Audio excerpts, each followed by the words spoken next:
South Point Casino has plenty of attractions for the whole family. Catch a movie.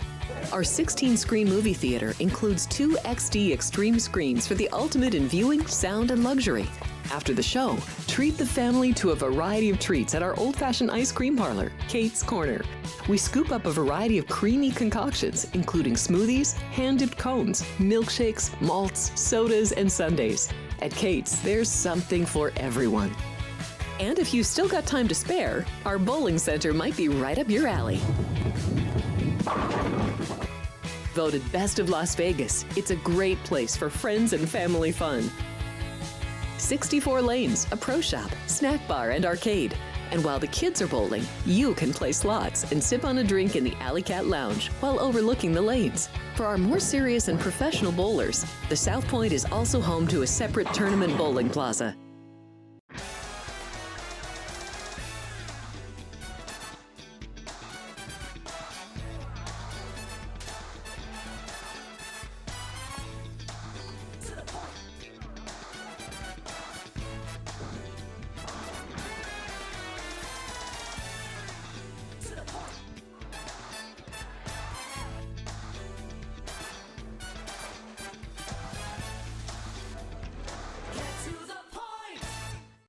Are you ready to lock in your bets and cash in on the games this weekend? Get weekly football winners from Alex White, Chris Andrews, and Vinny Magliulo. I did take the dog 3.5. I'm going to stay with the culture. That's definitely going to be one of my plays. If the Bears have turned the corner, they have to take care of business in this game. Yes. Tune in for behind-the-book perspectives you won't find anywhere else. Well, if you're looking to bet the under, you're going to get a better number. The wise guys are certainly not going to play the favorites. I know if it hits 7, don't blink. Maybe that's what bettors are waiting for. Every NFL matchup, every college game that matters, the spreads, the stats, and the smart money plays. Is there a way to bet against both teams? Get your winning edge with Football Frenzy, streaming on YouTube every Friday at noon Pacific.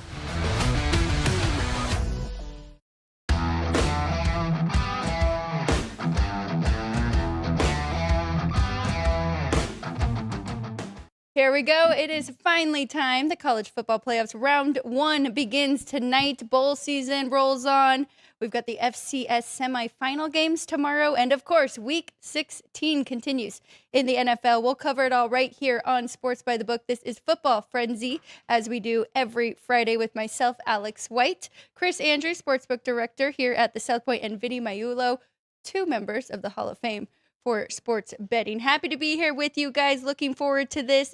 As we usually do on our Fridays, the first hour will be us 3, and then Ryan McCormick will join us and run the show or drive the ship for the professional portion of this. So let's get right into it. As I mentioned, we're excited because we've got round 1 of the CFP.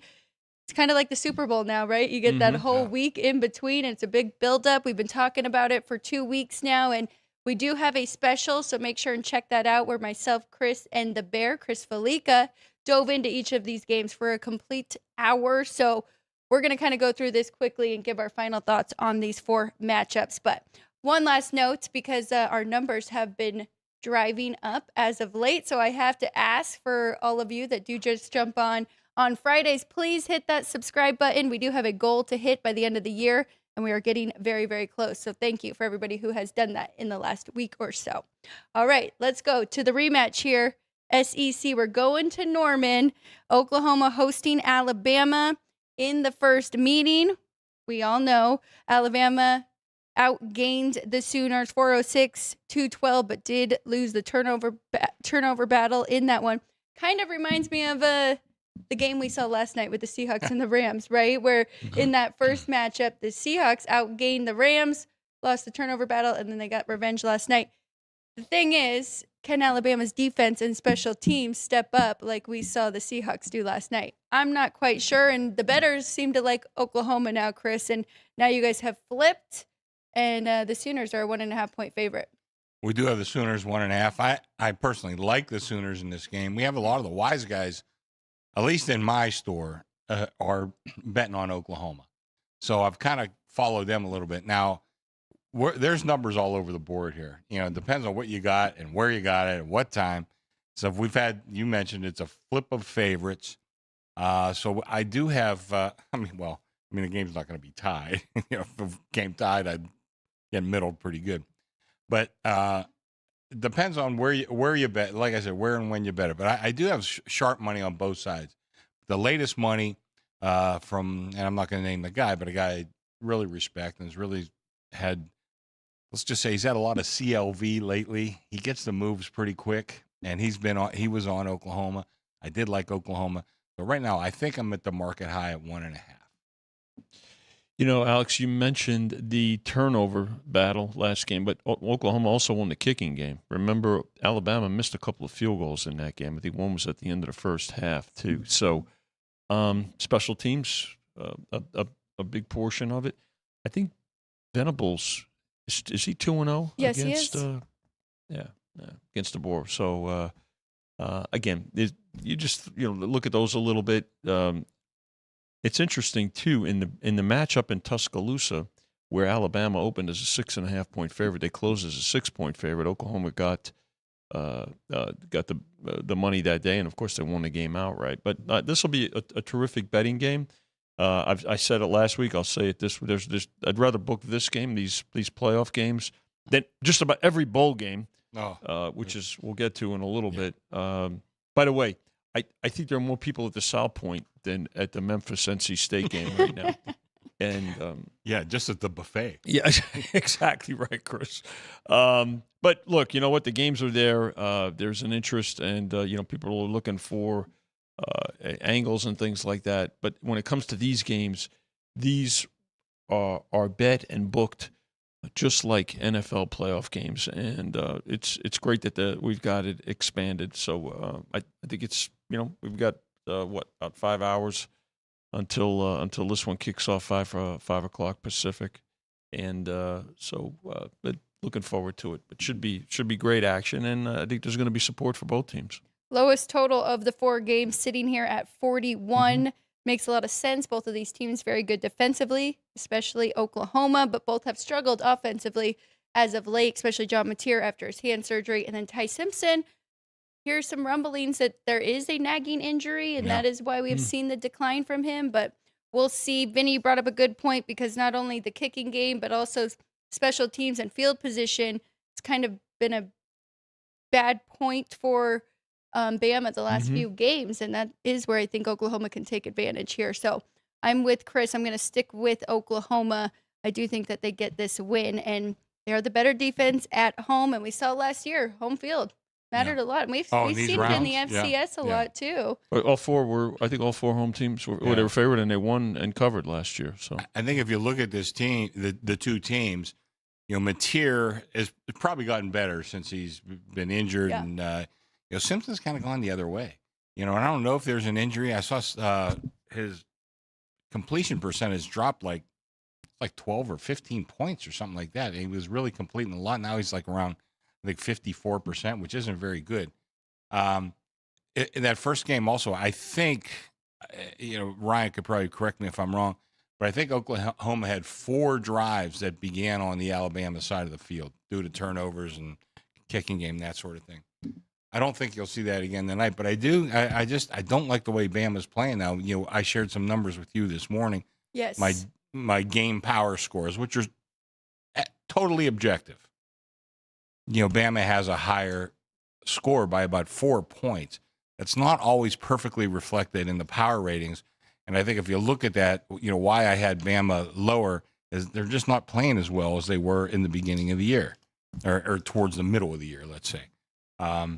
But overall, I think I'm still not crazy about Oklahoma. And by the way, it totals 41. I think we're going to wind up at 40.5 at that game. I see a lot of 40.5s popping up, and we have the the public's on the over, the very low total, but I think the wise guys are going to come in on the under. I'm glad you brought that up. That is why I asked earlier, because I did the same thing checking mine. Yeah. And that it was the one concern. I'm like, Alabama is, I think mine's almost 5. Okay, mine was 4, I think. Better than Oklahoma. So is that the full season? Is that what we should be looking at, or the current form? We don't know, right? And I mean, it has been. We'll know in about 8 hours. That's right. Oklahoma 3 weeks off, Alabama 2 weeks off. They were playing in the SEC championship, but yeah, we'll see. Yeah. But that's the one concern, really. Besides that, I do think the Sooners can get it done here. Both teams have had time to heal. So Yeah. That's in Alabama's favor, because I think they had a lot of injuries towards the end of the year. Yes, they did. Definitely showed up in the SEC championship Yeah. against Georgia. I'm going to keep it going with rotation numbers. So these are out of order for time, but we're going 291, 292. This is the 435. So the last game tomorrow, and it is in Eugene, Oregon. The Ducks are hosting James Madison. You did see a buyback point here. Yes. You guys touched 22.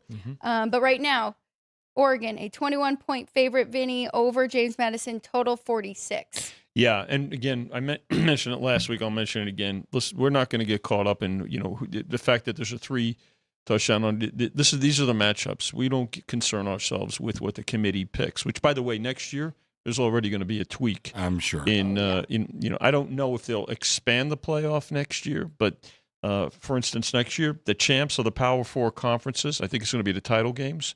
They're going to have an automatic bid. So this year Duke would have gotten in as with the ACC being a Power 4 conference, and then the highest ranked non-Power 4 school in terms of their rankings, the committee's rankings, they're gonna get. So I think the committee knows they've got to do some tweaking. But these are the games, these are the matchups. We put the numbers up. The folks will bet them. Alex, you mentioned it. Open 21. It was down. It's back to 21 now, and in between, touched 22, 46 on the total, and this is interesting. This total's down 5 points from the opener. Now, I think the weather is kind of cleared out in the Northwest, but I think it's also the fact that Oregon, given the fact that they are such a big favorite. The bettors seem to think that Madison's going to have a tough time putting up points in this game. So if you're going to bet the over, you're gonna get the best number at this point. So, but 21 and 51 on the opener. Now 21 with a high of 22 in between, and 46 on the total. Chris, there's always that one point where we're trying to find that equilibrium where we could get some wise guy play, and then of course. The public generally is on the favorite in these games. I remember doing a podcast one time with Spanky, who's been a good friend, and we were laughing about numbers. And, some guys will say, well, you can't make that number high enough. I said, really? Would you take 100? Well, yeah, I'd take 100. I said, well, okay. So we know the number's somewhere between pick 'em and 100. My job is to find that number. So I think we found that number. It's somewhere between 21 and 22 for this game. But the wise guys, plenty of guys took the 22. Vinny mentioned the total is down. What did you say it was, Vinny? 46? 46 from 51. Yeah, I mean, so that's a low total for a 22-point favorite. Yeah. And I think, Madison, you think they can get in the end zone twice? You think they can get in the end zone twice? I don't know if they can or not. But if they can get in the end zone twice, you're probably going to cover that number. And they got in the end zone twice in week 2 against Louisville. And I know that Louisville's a little bit behind Oregon. But still a pretty good team. Yeah. So anyway, listen, I made the number 22. I think I've said that. So I have no opinion in this game. I just want to book the hell out of this one, and we'll see what happens. I think there's rain in the forecast in the region. Maybe it was in Seattle last night. So. Yeah. So I mean, that may have something to do with the total being bet under. Are you going to need James Madison to cover here? You think? I think probably, but I'm not sure. I mean, like I said, that's the point of having these numbers, And if the wise guys, they took the 22, it took some 21 and a half. If they, I don't know, they're going to take 21. We know that initial surge was on the favorite. Yeah. But wise guys, listen, say what you want about it. They do their homework. You can go against them and they lose plenty. And every time they lose, I hear about it on Twitter.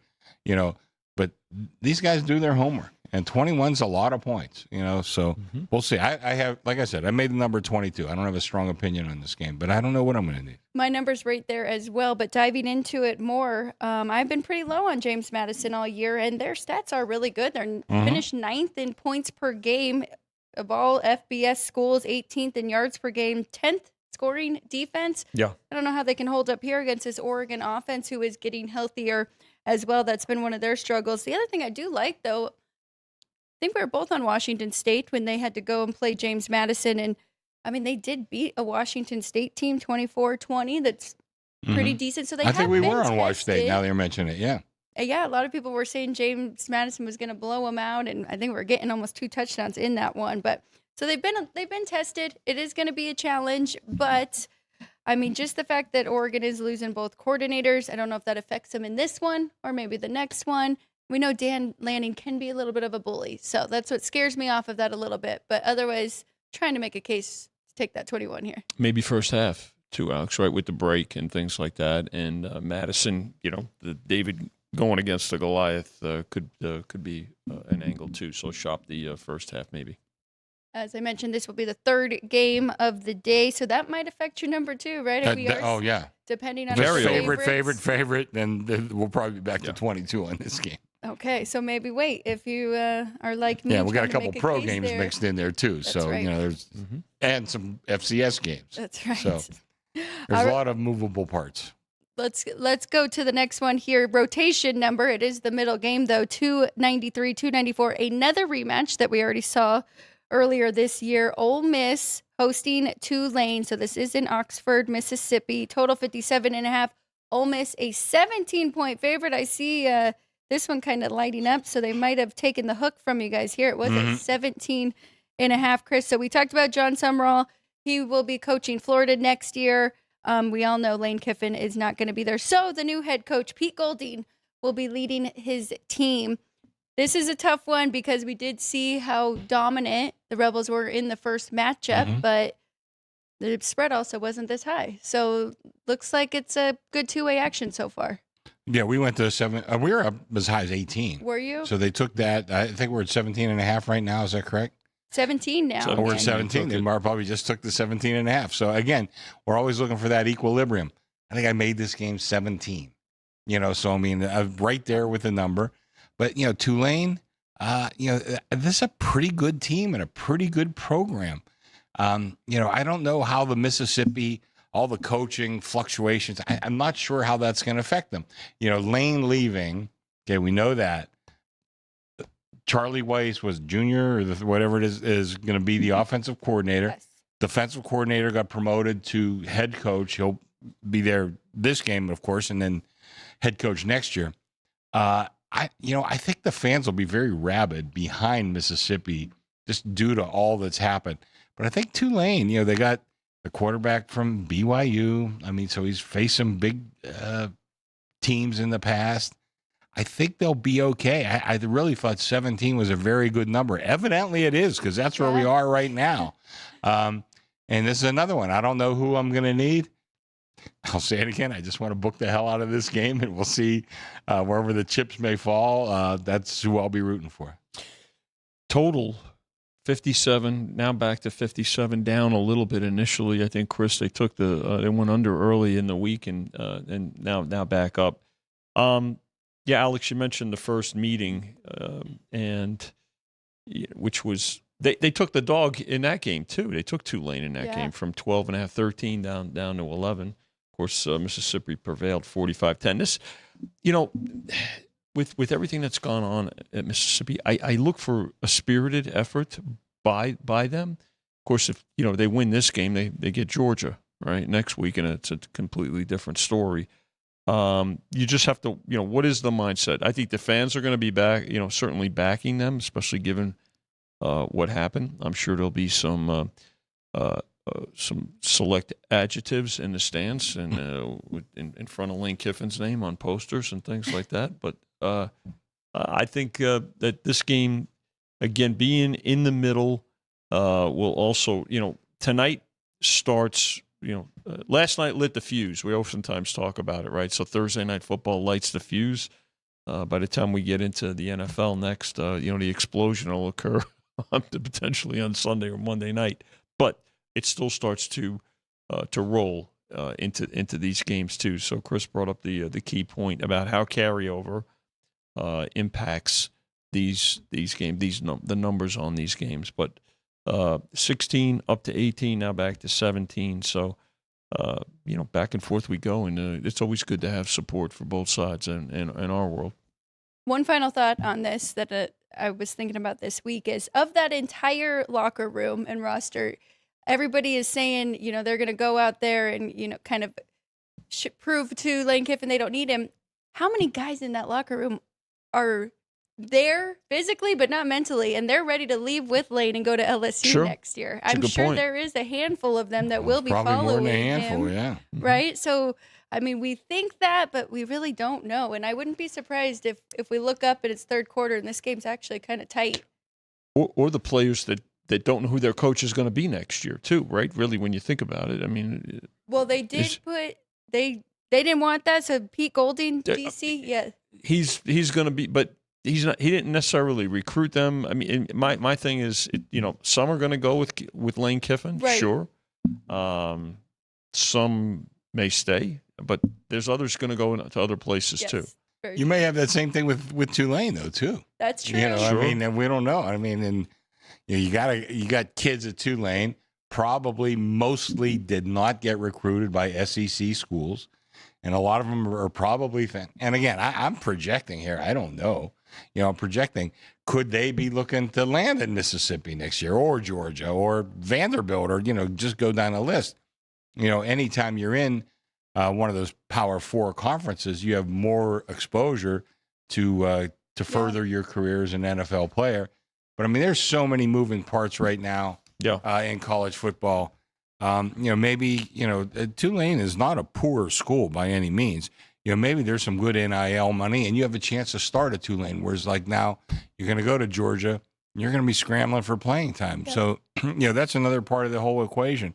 There's a lot of stuff going on, and we're seeing a paradigm shift right now in college football and college sports, and we kind of don't know where it's going to go. Yeah, I remember seeing the model one time, like like let's say a square, a triangle, a circle, and it's full. Now all of a sudden, it's not so full. There's a bunch of dots in there. Where's the next one? Is it going to be a circle, a triangle? We don't know where all these things are going to wind up. So the whole shape is going to change, and I don't know. We're in the beginnings of it, and maybe some of the things we say today will be totally untrue in a year or two. So I don't know. Players moving around from year to year, even though coach has been named for next year. Is my point is, you'd say, well, but.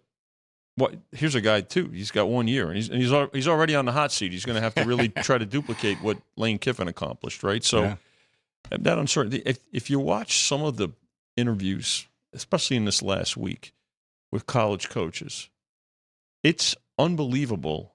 But that if there's one common denominator in those interviews, they're all talking about the NIL. They've got players.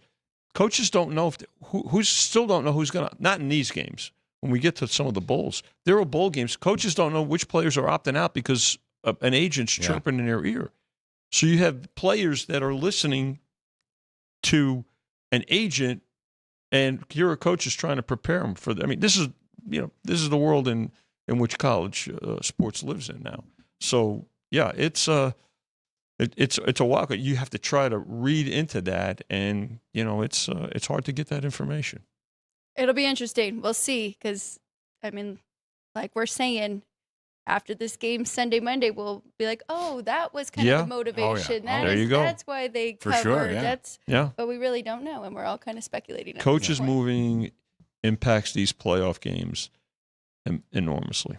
Okay, before we go to the final one, I just want to mention, in case you are not looking at the video, you're listening to us on YouTube, but we do have a poll question. Curious, eyes on the prize of the Dogs for these 4 games. Which one would you give the best shot in the next round? So James Madison would have to play Texas Tech. If they were to upset Oregon, Alabama, Oklahoma, we kind of did that because it's a pick 'em.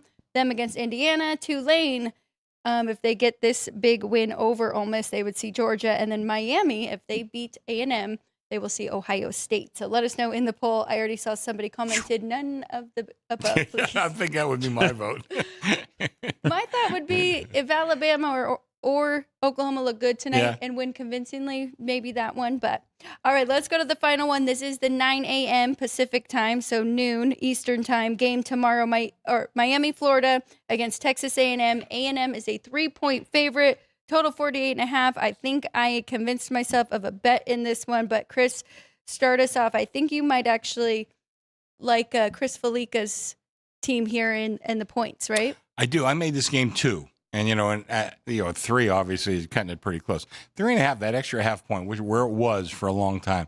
That's when I went out and said that I did like Miami plus the 3.5. Now you may be able to find some 3.5s out there. Listen, we still have 14 hours till game time, and A&M is going to collect a lot of money. It's a huge home field advantage there. Probably one of the underrated home fields out there. I still have my questions about Mario Cristobal if we get into a close game, but I think you're going to see two really strong physical teams, and I think it's going to be strength against strength in a lot of ways. Who's gonna win that battle at the line of scrimmage? And I think it's tight, but I want to take the points in a game like this because I think exactly that it will be tight. Obviously, you'd like to get 3.5 if you could get it. But I think it's going to be a really close game.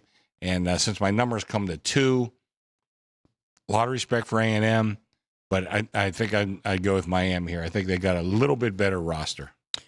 So booking these games like NFL games, the key number here, they took 3.5 to Chris's point. So will this game toggle? We could possibly, but for the rest of today and overnight. And again, here at South Point, open 24 hours. So, folks, whether it's their app or they're in person, 3-shift town, plenty of business. So there'll be interest and folks taking and participating in this game in this game by 1.5. 51 on the opener, Chris, and now down to 48.5 to speak to what you were talking about, maybe a kind of a slugfest perhaps in kind of a trench warfare type of game, but did grab the 3.5, which in a game like this, it's to play on the number, key number, obviously.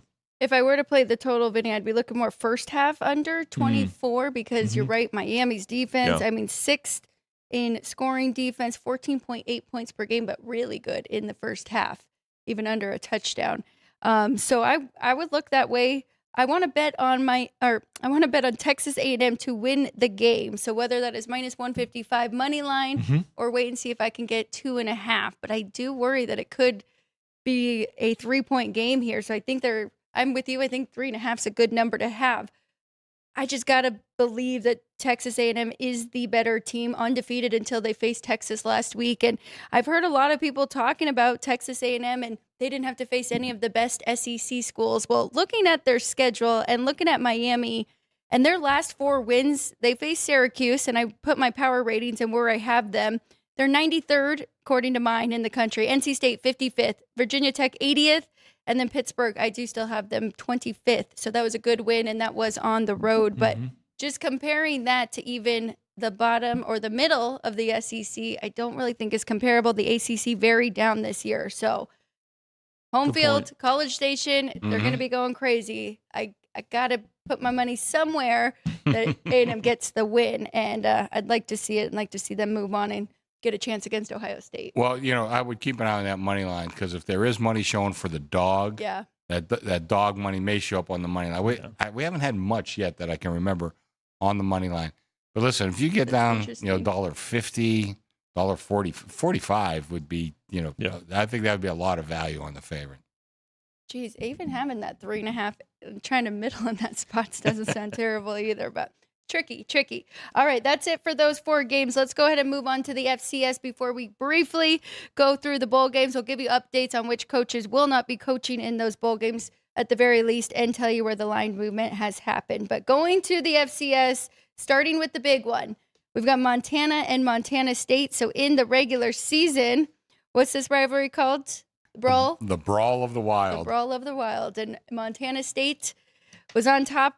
Won that this year in the regular season, 31-28. This should be an excellent game between these two, Chris. Montana State, a 6-point favorite, total 54. I don't know if that's high enough, right? Where it's going to be tough to stop both of these offenses. Well, I'm wearing my Montana shirt, and I had a little smart ass back there, Ryan, made it minus 350 that I'd be wearing it. I told him he should have laid it because, of course, I was going to wear it.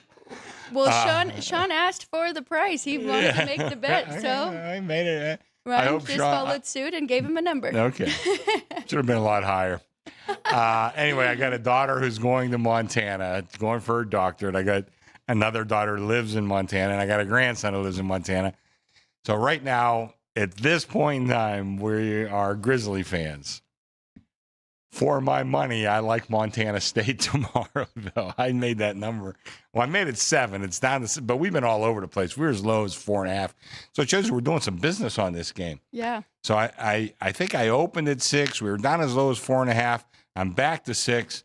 So we got some good business on the game. I personally thought Montana State should be about a 7-point favorite. Pretty good home field advantage. I don't have my home field advantages numerically, but I just know, I mean, there's so much passion in that state. I love that state, and there is a tremendous amount of passion, particularly for football. But I watched that first game fairly closely, and I know they only won by 3. Montana State only won by 3, but I really thought they were the better team. Just watching them, the quarterback from Montana, he's a Hawaiian kid. I can't think of his name. Montana, yeah. For Montana, good player, and probably he kept them in the game. He's got some really nice numbers. I mean, he's a hell of a player. I don't know if he could do that again, though. I really kind of like Montana State in this game. I think the numbers are just a shade cheap. We had rivalry weekend a few weeks back, right? Mm-hmm. And, Bama, Auburn, Ohio State, Michigan. This rivalry goes back to 1897. I was sure I didn't realize. Were they even a state back then? I don't know. I mean, it's amazing that when you think about it, and by the way, this is the first time they've met in the playoffs. Wow. We know they have the great rivalry game every year, but this is the first time they've met in the postseason. I was shocked at that. I am too. Yeah. But a terrific rivalry. We talked about State won the game by 3 a few weeks back. In fact, State's won 7 of the past 9 in this rivalry. But it's tough. Look. If you look at the game statistically, I would say that Montana is slightly better on offense, and State has a bit of an edge, a little bit stronger on the defensive side. But you know what?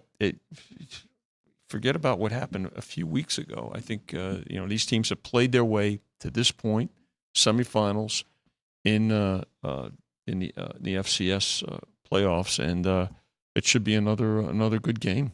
They tied the total. I think we moved the total, Chris. Has it gotten about? Let me see. What did we open it? 58 and a half. So it's almost 4. It's down to 54. Yeah. So under money. the weather? I think a little bit of weather. I think hard hitting, as well, Alex. So it's December in Montana. Of course, there's weather. It's going to be. I tell you? I know this is not going. There's not going to be any sun. There's not going to be any sunscreen at the concession stand. Boy, I've lost my train of thought there. Anyway, go ahead. Last week, the same thing when we were going through the games. We looked up the weather, and there were a lot of concerns, but it didn't really stop those offenses. Yeah. They're used to playing. Those kids up there, they've been living there for 20-some years. I would keep an eye on the wind. That's the bigger factor. Bobcats had 241 rushing yards in that first matchup. That is why I do lean to the over. And you brought up the quarterback for Montana, Keali'i Ayat. He has been outstanding, so I do think both offenses he's very good. But I'm with you. I kind of lean to the favorite here. I know. I just, like I said, I wouldn't go crazy over it, but my numbers came to 7, when I looked at this game. And lost in the finals last year, so State is I knew what I on wanted a to say. mission. When I first moved to Reno, Nevada was in the Big Sky. So I got to see a lot of these teams, come into Reno and play, and I kind of had an affection for them. And which is Nevada would have stayed in the Big Sky. I think they'd be in the upper echelon rather than scrambling to get out of the basement of the Mountain West every year. So it's one man's humble opinion. Let's go to the Road Warrior matchup here with Illinois State and Villanova. Nobody really expected these two, and both of them have won 3 road games to get to this spot. Should be a really good game between these two. I'm kind of surprised Illinois State, Chris, is the favorite on the road, total 52.5. But, I mean, you got to give them credit because they knocked off North Dakota State. No sleepy spot last week, no letdown. Then they beat UC Davis to get here now to play Villanova. But I think it's going to be close. I think there's value there for taking the points. What do you think? Well, I think Villanova's defense, if you look at them, they're really playing well right now. But I thought it was a perfect spot to bet against Illinois State last week, and I was 100% wrong. This is a legit team. Now, I don't know what they were doing all year. I really don't. But they beat North Dakota State. That score, and I know, like, the kid threw 5 interceptions, and a lot happened. North Dakota State had 2 returns, I think an interception return and a punt return for touchdowns. But otherwise, Illinois State dominated that game. I thought it was a fluke. And then last week, last week they beat a Big Sky team in UC Davis, and here we are again. I kind of like Villanova, though. Like I said, the defense for Villanova is very impressive. And that's been a good school, good program at this level for a long time. And like I mentioned last week, they got one Hall of Famer, Howie Long. His career as a Raider, and now he's on Fox, and that's really a pretty good program. And listen, I grew up, Vinny grew up in New York. I grew up in Pittsburgh. I know a lot of Philly kids. Those are some tough kids, let me tell you right now. So I think it's going to be a pretty good game, pretty hard-hitting game. By the way, that first game's on ABC, the Montana State game, and I think this game is on, I want to say ESPN 2. Yes. Yeah, okay. And then, of course, both will be on here at the book. Oh, of course. Yeah, kidding me? Come watch it here. Alex, you brought up the favorite. This is a flip of favorites. Nova open too. This shows one-way traffic on this game. Nova,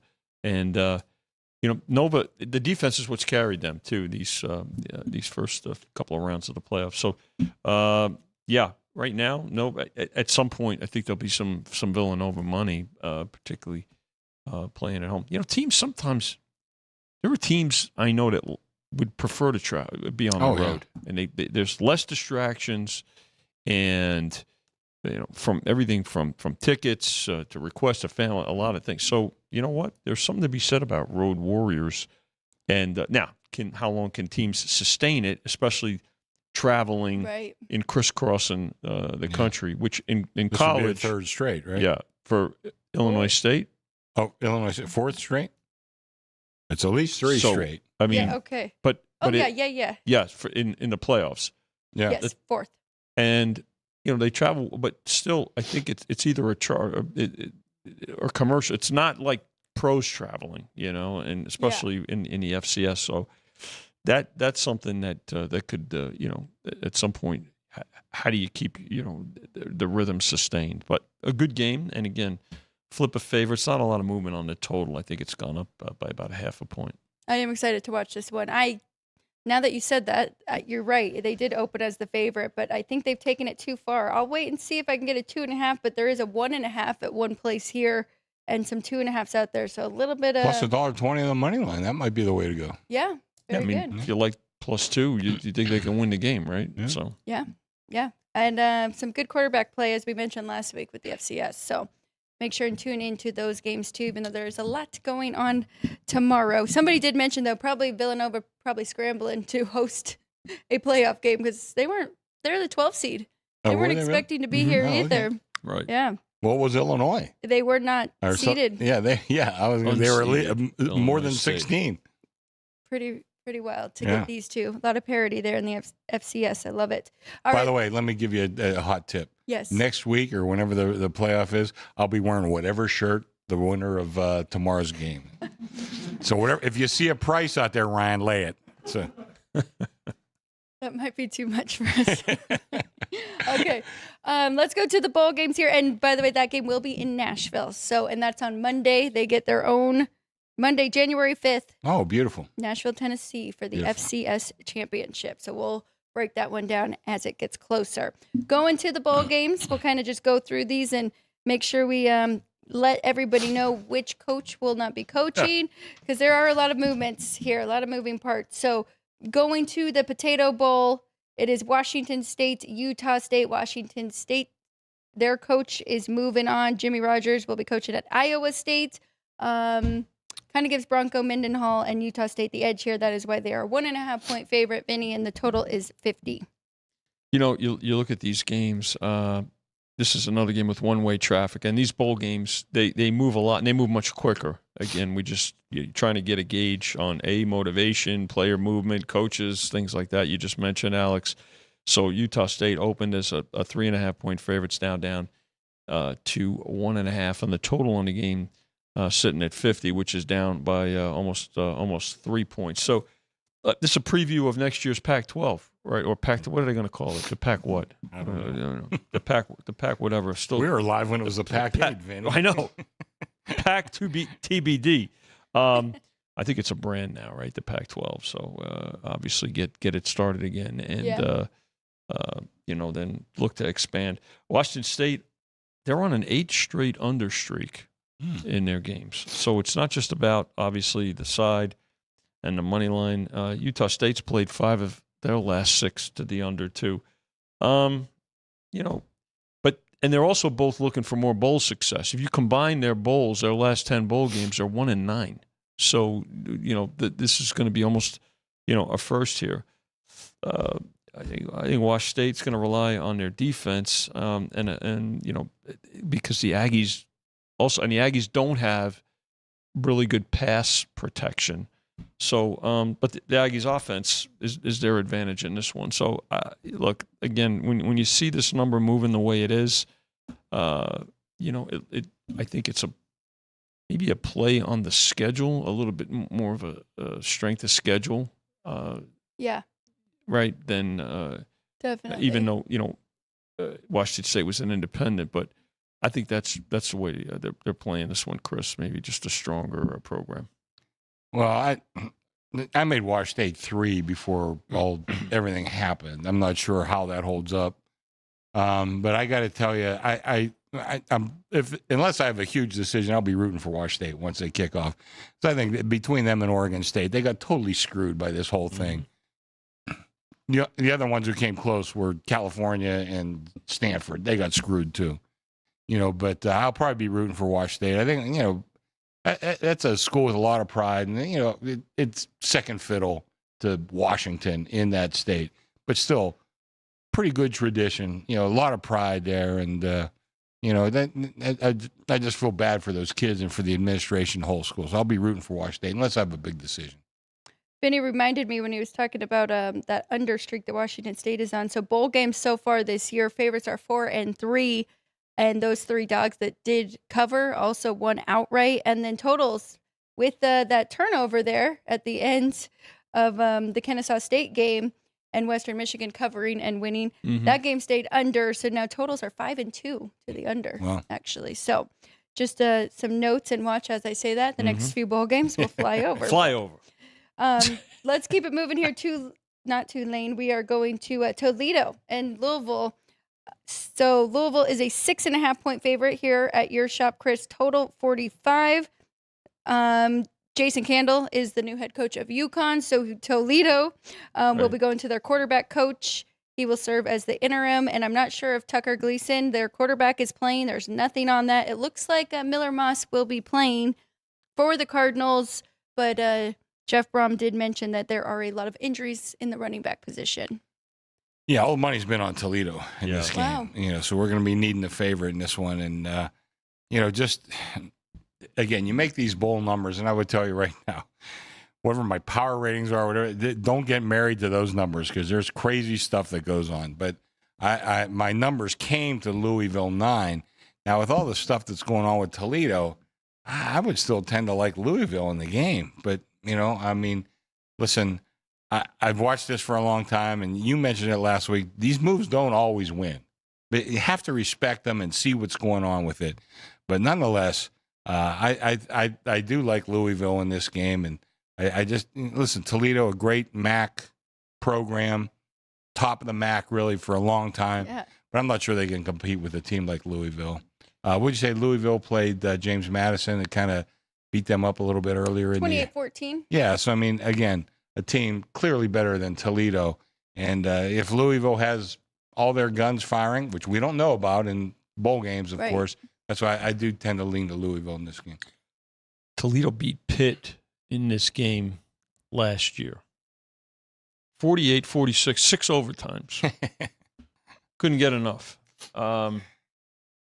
You mentioned, Alex, the coaching change. But you know what? I think Toledo comes in pretty motivated, right? And, maybe looking to make a statement versus another ACC team who they were on a 3-game losing streak until they beat their in-state rival Kentucky to end the season. And, Toledo, they've played better. I mean, again, different competition in the MAC compared to the ACC. Toledo, I think, won their last 4 games. But the question for me in this game, and the way that it looks like it's being bet, one of the big factors is something that we've talked about. How motivated is Louisville in this game? And that's what you have to, I think, take into consideration. Back-to-back games. We just talked about betting on the team that the coach is leaving. That's pretty shocking to me. Mm-hmm. I'll probably put a little bit on Louisville here, just the talent gap and the fact that they still have their head coach and quarterback playing. But let's keep it rolling here. Let's go to New Orleans. This is the New Orleans Bowl here. Western Kentucky, Southern Miss. And this one's kind of been all over the place. 2.5 for Western Kentucky to 4. Now we are sitting back at 3.5 to 4. Now back at 2.5. Southern Miss's coach Charles Huff took the Memphis job, so offensive coordinator Blake Anderson will serve as the interim in that one. Didn't see anything for Western Kentucky. I could be wrong, but another one where they are just taking the points, though. Well, I think you look at this. You mentioned Huff is leaving now. He's for Southern Miss. He's at Memphis. They're here also. Southern Miss on a 3-game losing streak. You want to kind of take a look at what what the last month was like for these schools. Western Kentucky, one thing we know, they like to play up tempo. They don't mind a shootout. Their defense really fell off significantly though in the last month, except in the LSU game. Right. Yeah. Right, which was a low scoring game. So they stepped it up there. But yeah, Chris, I mean, again, a game. You're watching. Your bets are coming in. From our side, the limits on these games are not what they are in the playoff games, and the line movement is a lot quicker, buddy.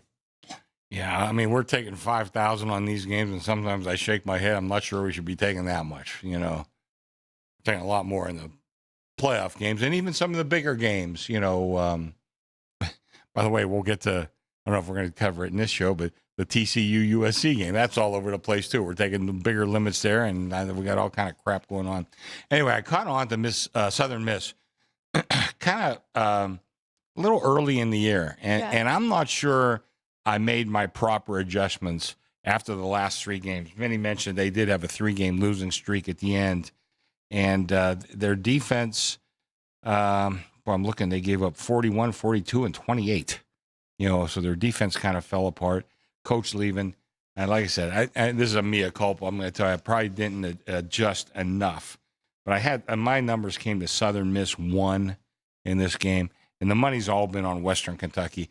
And tell you the truth, the more I look into it, I think my number was wrong. I think I had a bad number.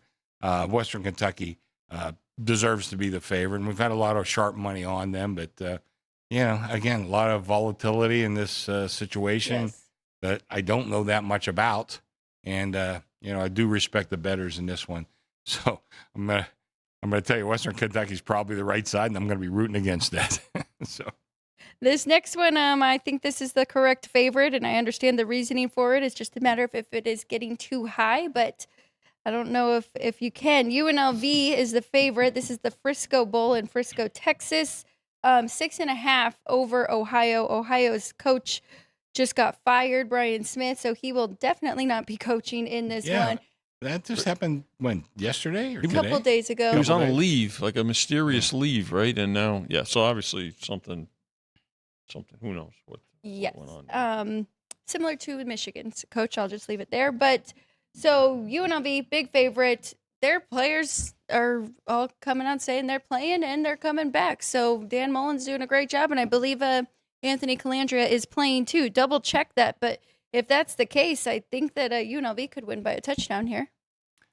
Yeah, originally before all the crap that happened at Ohio, I kind of liked Ohio. I thought the number had just gotten a little bit too high, but again, I think I'm hearing nothing but good things out of UNLV. Right. Not such great things out of Ohio. I think that number. I'd be a little careful though. We're at 6.5. Yeah. Ohio's played. You look back. They had a really good game against Rutgers, who they wound up losing by 3, but had a big comeback against. That's a couple months ago. Beat West Virginia. Okay, they beat them. A Power 8 team. Played actually reasonably well against Ohio State. Covered that number. They lost by 28. I want to say, I think it was 28, 27, 22 maybe, or no. Where am I at? 37-9. So they lost, but it wasn't that bad. So by 28, they lost. Until Indiana, they might have been the only team to cover against Ohio State. You might be right. So they've played well throughout the year. So it's kind of a tough team. Losing a coach, I'm not sure. Like I said, you mentioned it, a lot of positivity coming out of UNLV, which we don't always get at this point in the year with these bowl teams. So I could see where UNLV would be the favorite, but I'm not crazy about it. I got to tell you, I think this number's gotten a little too high.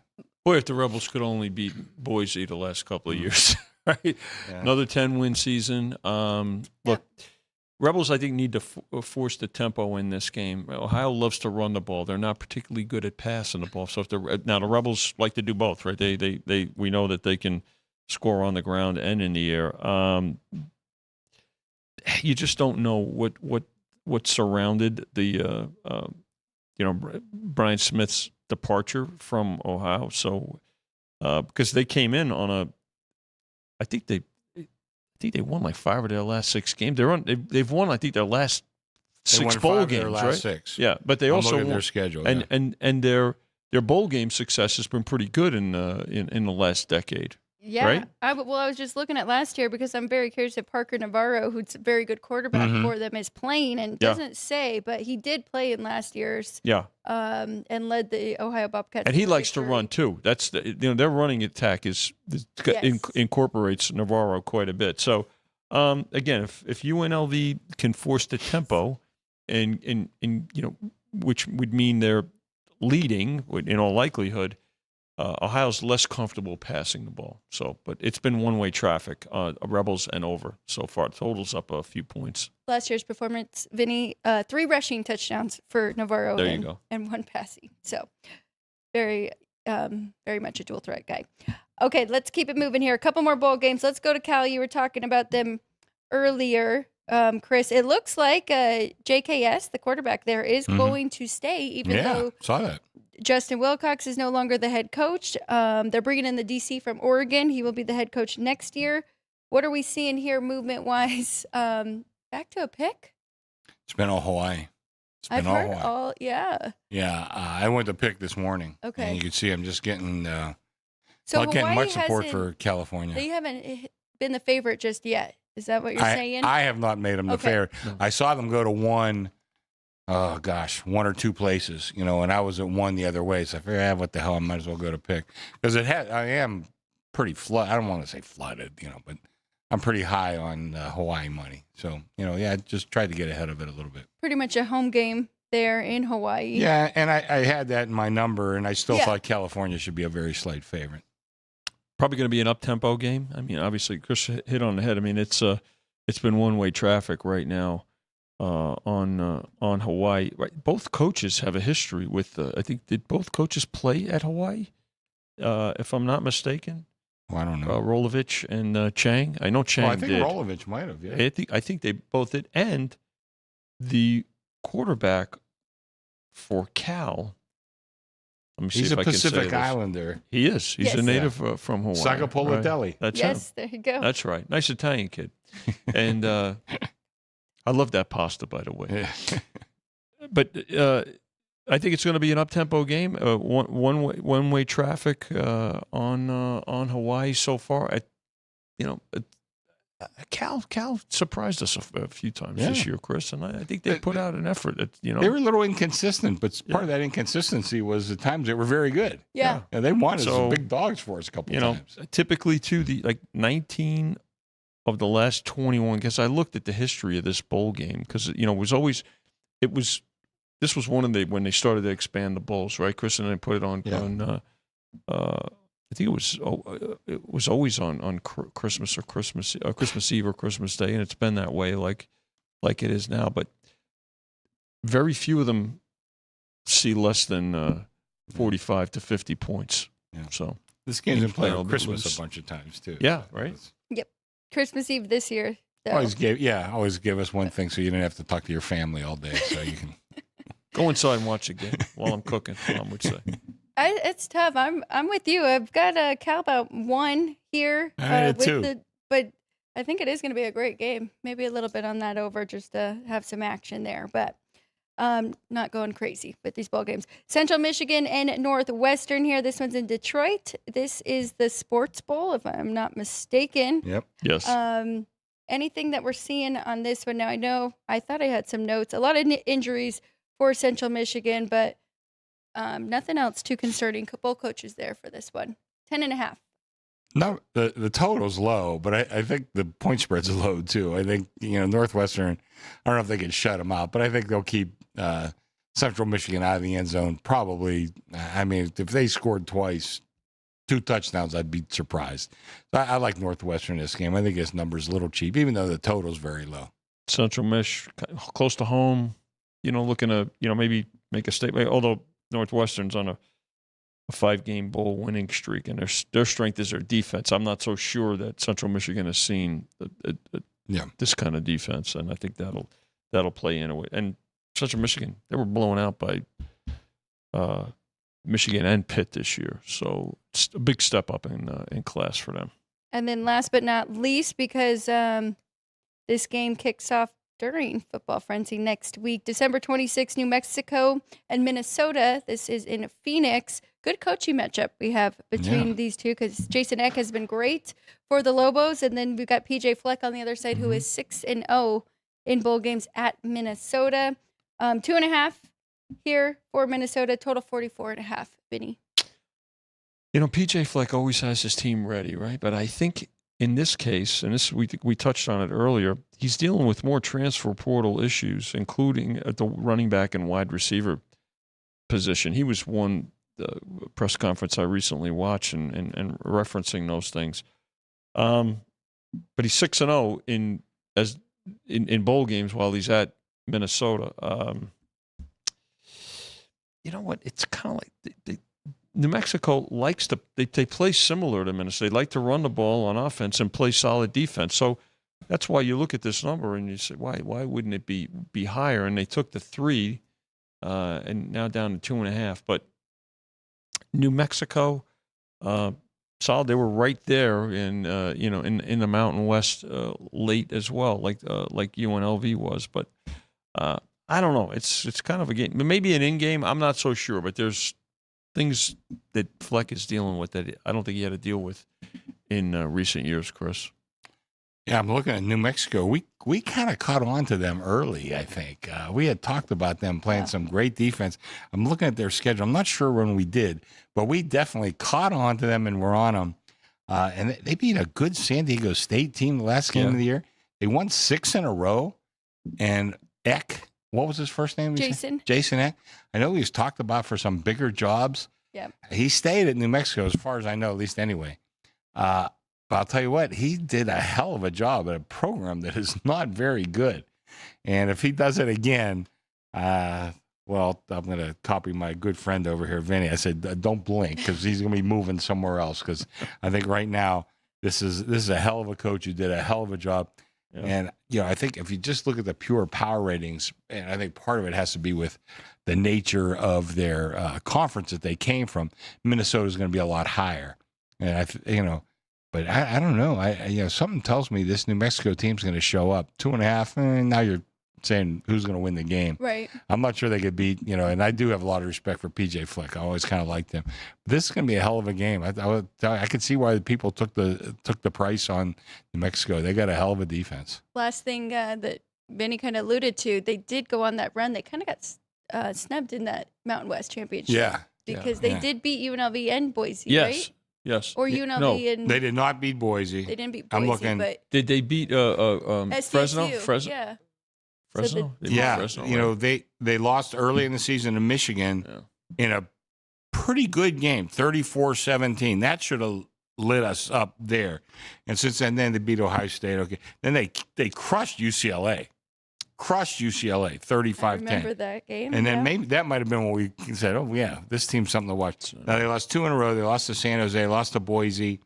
But after that, they went on that 6-game run, including a team that you and I liked an awful lot this year, San Diego State.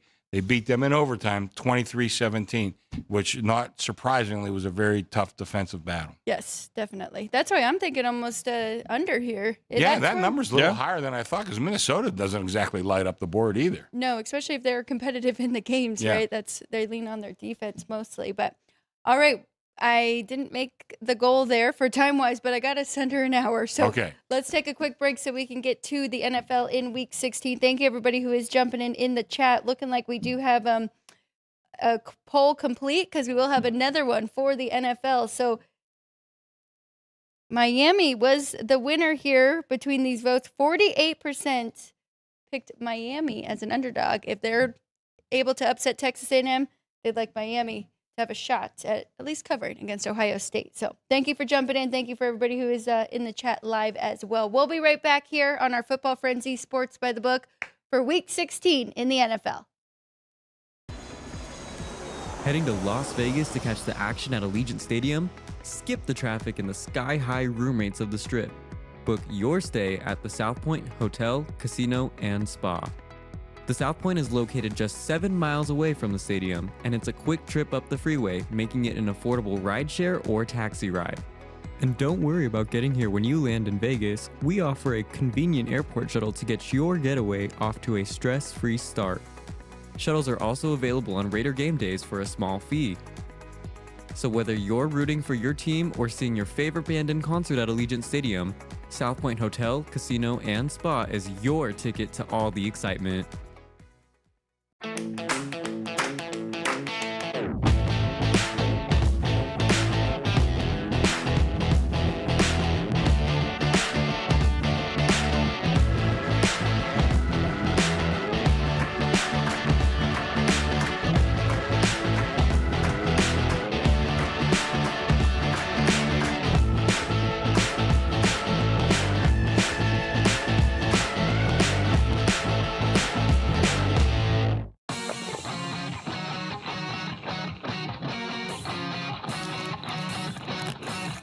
Once you've satisfied your hunger, get ready for more of the hottest casino games in Vegas. Our 24-hour, 30-table non-smoking poker room proudly hosts all the most popular poker games with a variety of betting limits. Visit the poker room for a schedule of daily tournaments. Whether you're going to hold 'em or fold 'em, the best place for poker is at South Point Casino. You'll notice that our craps tables are usually the loudest in the casino. If you've never played, join one of our free craps lessons to find out what makes this game so exciting. Check with the craps dealer for schedules and give it a roll. Bingo is also an exciting way to spend your time. We offer 7 sessions of bingo every day. Bingo! And each session includes a cash ball jackpot, 12 bingo games, a progressive double action game, and a $10,000 bonus coverall. Electronic units are available. If you haven't played bingo with us, give it a try today. Guests can also get in on the action at our one-of-a-kind race and sports books. 2 separate rooms designed to maximize your experience and comfort. Our sports book, with over 400 seats, puts you right in the middle of the action, 24 hours a day. The friendly ticket writers are happy to help, and it's conveniently located next to the famous Del Mar Deli, where you'll find supersized portions of delicious deli items like roast beef, pastrami, and Reuben sandwiches, or soups, salads, and pizza. Plus spectacular desserts fit for a king. And right next door is the race book. Over 150 seats, each with its own TV screen. There are 16 interactive player terminals, so you can bet right from your seat.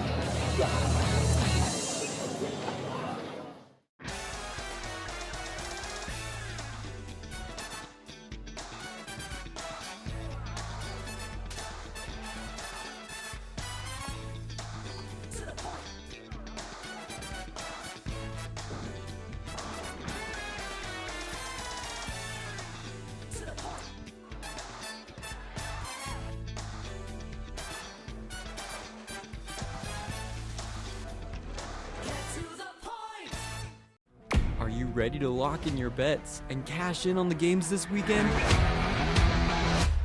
Get weekly football winners from Alex White, Chris Andrews, and Vinny Magliulo. I did take the dog 3.5. I'm going to stay with the culture. That's definitely going to be one of my plays. If the Bears have turned the corner, they have to take care of business in this game. Yes. Tune in for behind-the-book perspectives you won't find anywhere else. Well, if you're looking to bet the under, you're going to get a better number. The wise guys are certainly not going to play the favorites. I know if it hits 7, don't blink. Maybe that's what bettors are waiting for. Every NFL matchup, every college game that matters, the spreads, the stats, and the smart money plays. It's your way to bet against both teams. Get your winning edge with Football Frenzy, streaming on YouTube every Friday at noon Pacific.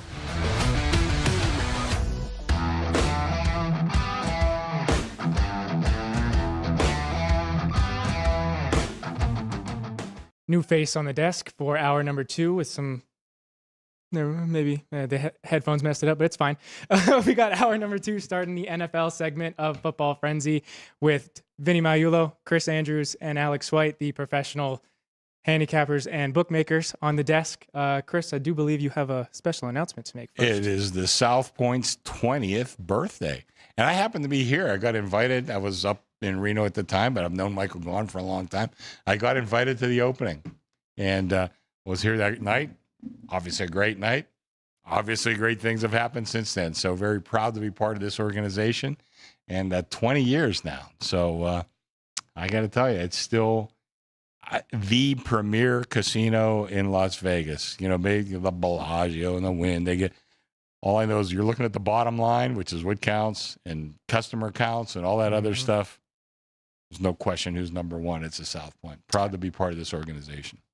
Michael gave me my first job. It was back in 1978, and opening night was fun too. Chris, remember the book was also one. There was just the one counter for the race and sports. Race and where the sports sports was book together. Is now behind it was the wall behind it was dirt. Well, I was gonna say, So one of the I don't first. even think it was a parking lot. It was dirt. It was one of the first expansions after the opening was to break out to the race. Just a quick aside too. I saw, and I'll mention his name. What the hell? Jim Cramer, the stock analyst.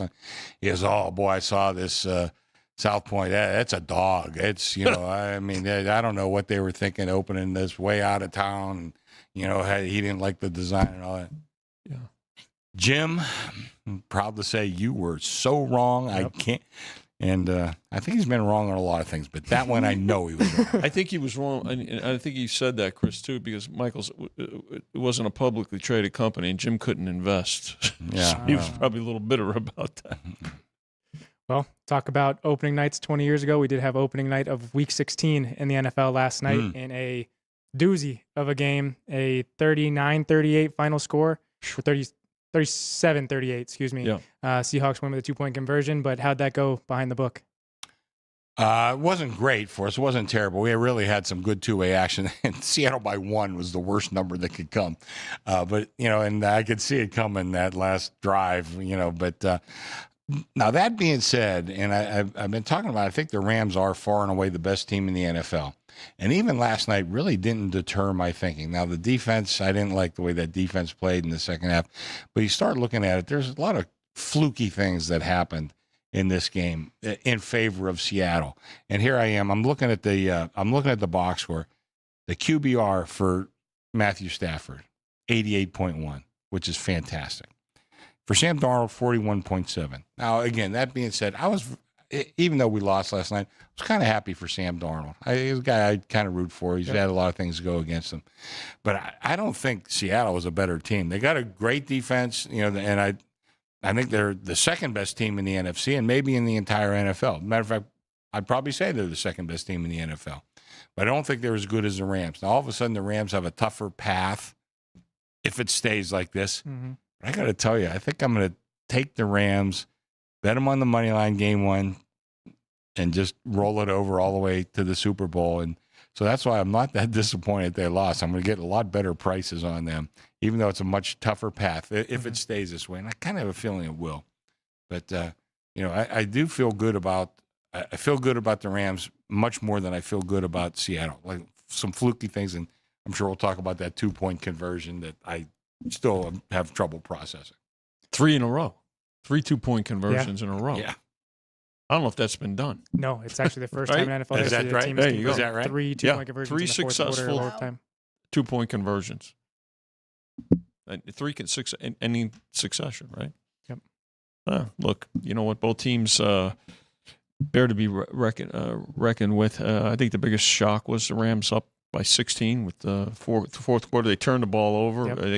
They get the key turnover. Couldn't hang on. Special teams battle goes to Yes. Seattle. Yep. So yeah, good for them. Well, and the defense. I mean, how many 3-and-outs did the Rams have in the last 6 or 7 minutes there? So their defense. But I think McVay was trying just to run out the clock, right, instead of playing I think so. a little more aggressive. But great game between those two. I think they might meet again Yeah, the good chance. I think it's a real good down chance. the road. So, Can we mention Puka Nacua? oh my They were gosh. talking about MVPs and this and that. He's not in the discussion? Yeah. Oh, my God. I mean, and I'm looking here, 225 yards. And the thing about him, he makes tough catches. He's not one of those guys that gets great separation and can run like maybe Jefferson. I would say that's his style. But Nacua makes these tough catches. Now, he gets open, too. He had that one touchdown where he kind of broke away. He wasn't that open when he caught the pass and then made a move and, kind of waltzed into the end zone from there. But, man, this kid is just so tough. So I don't know if he's going to get MVP consideration, but he should certainly get consideration as being the best receiver in football. He is, I believe, now still behind Jackson Smith and Jigba for Offensive Player of the Year, but his odds did cut in half. Thank you, Sean, for putting those up. Is that 155 there on Nacua?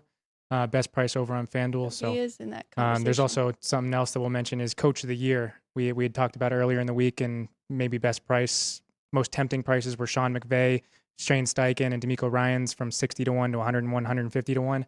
But now Mike McDonald's price has cut in half. Sure. And Kyle Shanahan's price has now hopped Liam Cohen, Ben Johnson, Sean Payton, because those two have a head-to-head in Week 18, which could be deciding not just the NFC West crown, but the number 1 seed in the NFC. So not as good of a price as we could have gotten in earlier in the week on Shanahan, but plenty to still be set forth in the NFC or in both conferences playoff pictures. We have 5 games with both teams eliminated from playoff contention this week, 3 with both currently in the playoff picture, and 7 with teams fighting for playoff life. So we'll start with the ones tomorrow, beginning with the Green Bay Packers on the road in Chicago taking on the Bears.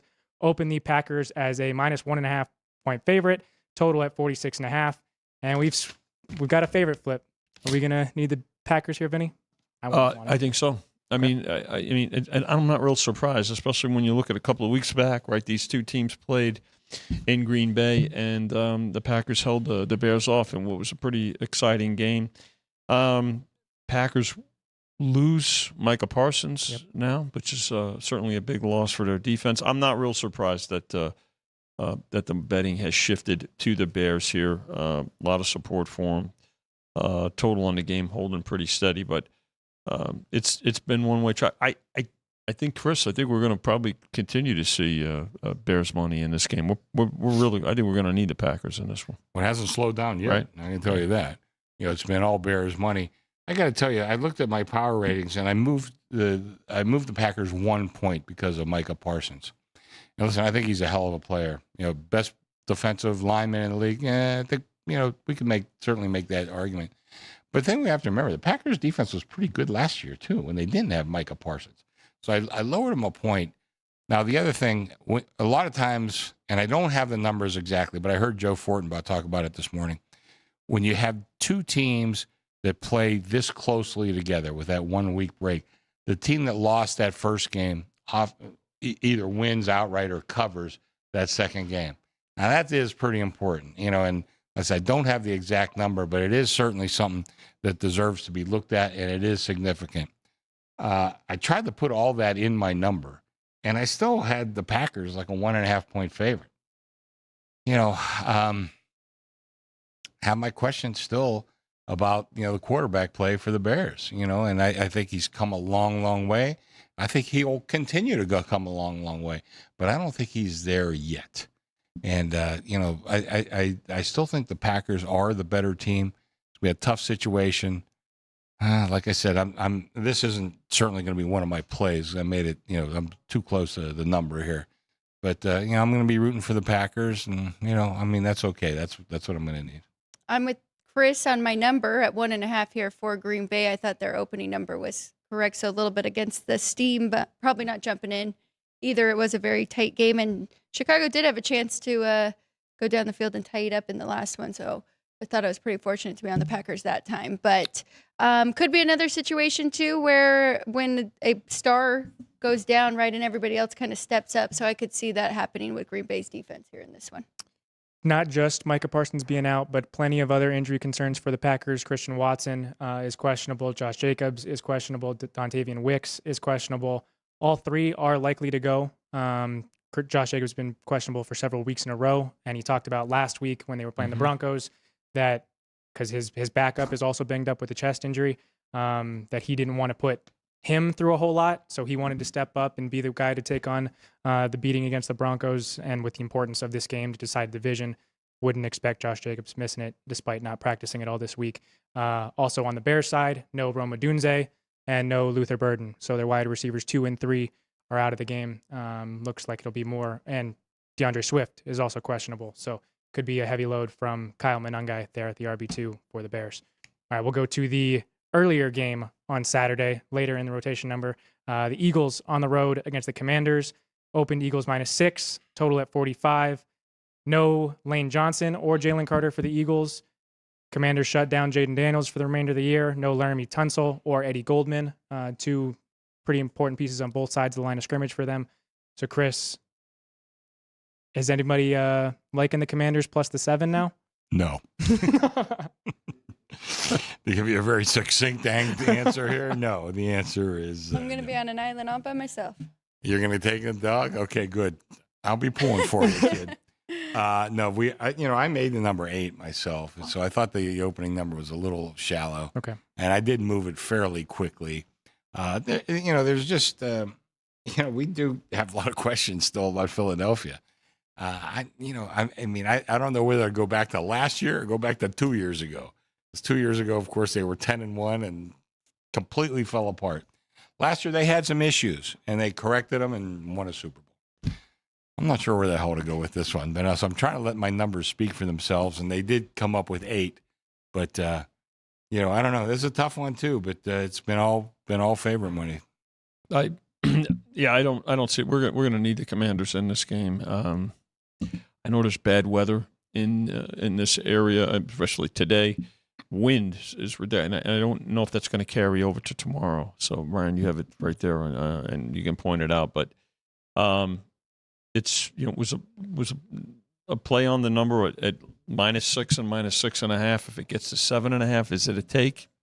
Possibly, but it's certainly proceed with caution because of all the the injuries, and maybe the Eagles have figured things out here as they get into the stretch, but.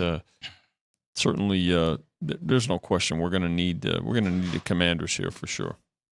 Yeah, I thought this was an overreaction. My number only comes to 4.5, but I'll be honest, I have been a little too high on the Commanders for most of the season. Haven't been aggressive enough with them, but I thought Marcus Mariota played fine at the quarterback position. I don't think they ever should have brought Jaden Daniels back last week. They were coming off a big win. It's a division game. They would love nothing more than to play spoiler. I think 7 points is just a good take here on the Commanders. We mentioned it earlier this week. I want to make sure Terry McLaurin and Deebo Samuel and all of them are playing. Marcus Mariota, I don't even think he's gotten all of them at once either. So I think that'll be good help for him, and I think they can play tough. I don't think the Eagles fix everything because they shut out the Raiders, and I think their two main guys, Jalen Carter and Lane Johnson, being out, they could mask it last week, but I don't know if they can in this division game. All the Eagles need to do is win this game, and they clinch their postseason berth. So that's the most important thing here. They don't care about covering the 7. Win here knocks the Cowboys out of postseason contention and clinches the division for the Eagles. We do have all of the NFL clinching and elimination scenarios in the description of the video. So after you click that subscribe button, you can check out those links and read it for yourself in case you. Nice sales pitch. I like it. Good job. All right, we're going to Sunday. The Buffalo Bills on the road in Cleveland taking on the Browns. Open Bills -10. We are still there at the 10 despite some movement, after some movement, and total at 43.5. Alex, where are you going to play here? I made the number 10 and 41.5. So I'm right here. I have no edge, but I mean, if you made me play it, I'd probably lay the points with Buffalo. I like what I saw from them in the second half last week and got that big win over the Patriots. I think they continue that here against a Cleveland team who we've seen struggling not only offensively, but now we've seen some weaknesses on their defense too. Yeah, I would concur. I mean, I'm looking, we talked about the Cleveland defense, and for a lot of the season, they've been among the best, even though they had a losing record. They had problems famously at quarterback. But I'm looking at their last 3 games. They gave up 31 to the Bears, 31 to the Titans, and 26 to the Niners. Okay, then, of course, they only gave up 10 to the Raiders. Congratulations. And again, I'm looking at Shedeur Sanders since he started. His QBR is still low. It's like 17, I think. But I'm looking at the 3 games. I did put up 29 points versus the Titans. Again, it's the Titans. Other than that, 8 against the Niners and 3 against the Bears. And, I think right now, though, my numbers came to 12. But I always say diminishing returns on anything. Got to be careful anything over 7, really. So I'm not sure I'd be jumping all over the Bills. I wouldn't, But man, I tell you, gun to my head, I would take the Bills. I think you're buying a little high on them. We're going to talk about that as we go along. Buying high and selling low is the way you got to do it in the NFL. You're buying a little high on the Bills after last week's game, and they did look very, very good. Look like easily could be the best team in the AFC. But, 10 on the road, even a poor team like Cleveland, it's hard to cover that number. Especially with sometimes how they go into defensive lapses, right? So, and again, not that Cleveland's offense is anything to be afraid of, but one thing we know, whatever the weather is, whoever the opponent is, the Bills are going to put points on the board. Josh Allen is, again, on another torrid pace in terms of being dangerous, and, either running the ball or passing the ball. And as long as they're able to score points, as long as he's healthy, they're a threat. To Chris's point, on any given day, you could say, "Wow, you can make a case for this team." And I think that's what people have said here. But 10 points is all. The under got played by a couple of points, so interesting there. But I think that's a thought about the Browns struggle to probably score points, right? This was a early week teaser leg for me, taking the Bills down to 4. Thinking they'll be able to handle their business here against the Browns. Did want to point out that they clinch a postseason berth with a win and either a Texans loss against the Raiders, not likely, or a Colts loss on Monday night against the Niners. So need 2 things to happen for the Bills to clinch. They get at least a wild card spot there. And then shout out to @CodyBrownBets for posting a list of incentives for players. Khalil Shakir is 1 touchdown away from a $150,000 bonus. Oh, wow. He's got 3 games to do it, but if you are someone that likes to play incentives, Khalil Shakir, anytime touchdown there, 1 touchdown away from $150,000. All right, going to New Orleans, the Jets on the road. Jeez, I wonder who Ryan's going to start with. I don't have anything going against the Jets here, but Saints open -4. It looks like one-way traffic on the Saints to 6. Total at 40, still there. Vinny, I'll go to you first with your team. Shocking. Well, we were talking off air about this is the 3rd time the Saints have been a favorite, but this is the biggest number that they've. I mean, I look at some of the Jets, in their effort. I mean, obviously they had a fire sale, and they're gearing up towards April's draft. but they're still the Jets. Their turnovers are they're one of the highest.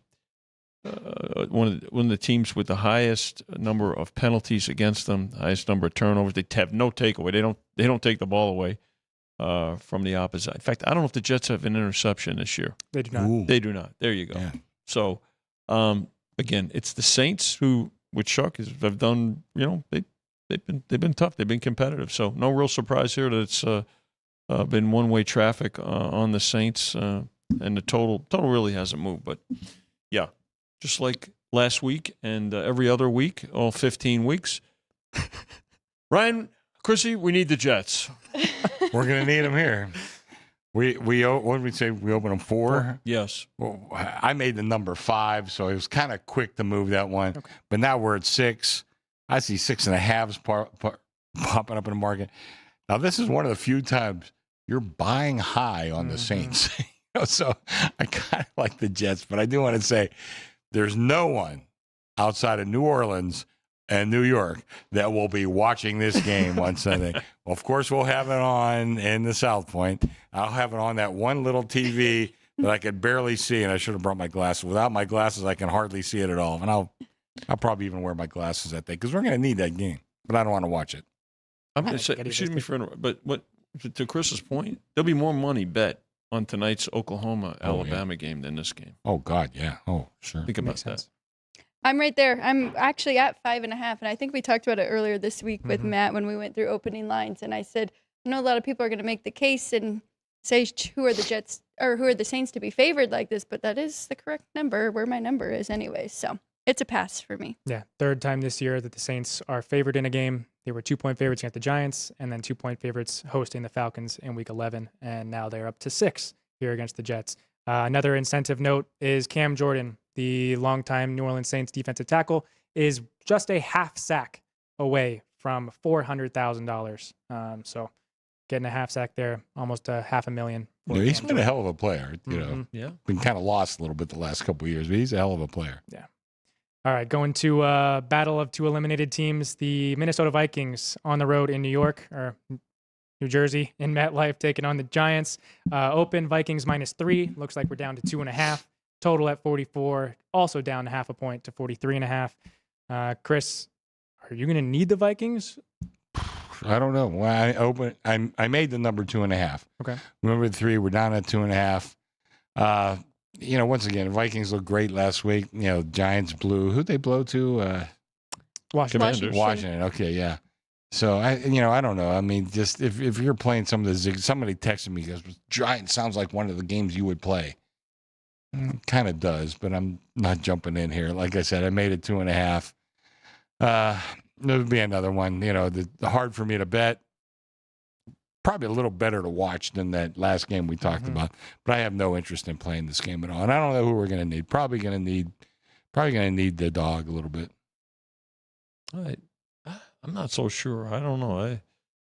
I think there might be more support for the Giants here with Dart and his fire and stuff.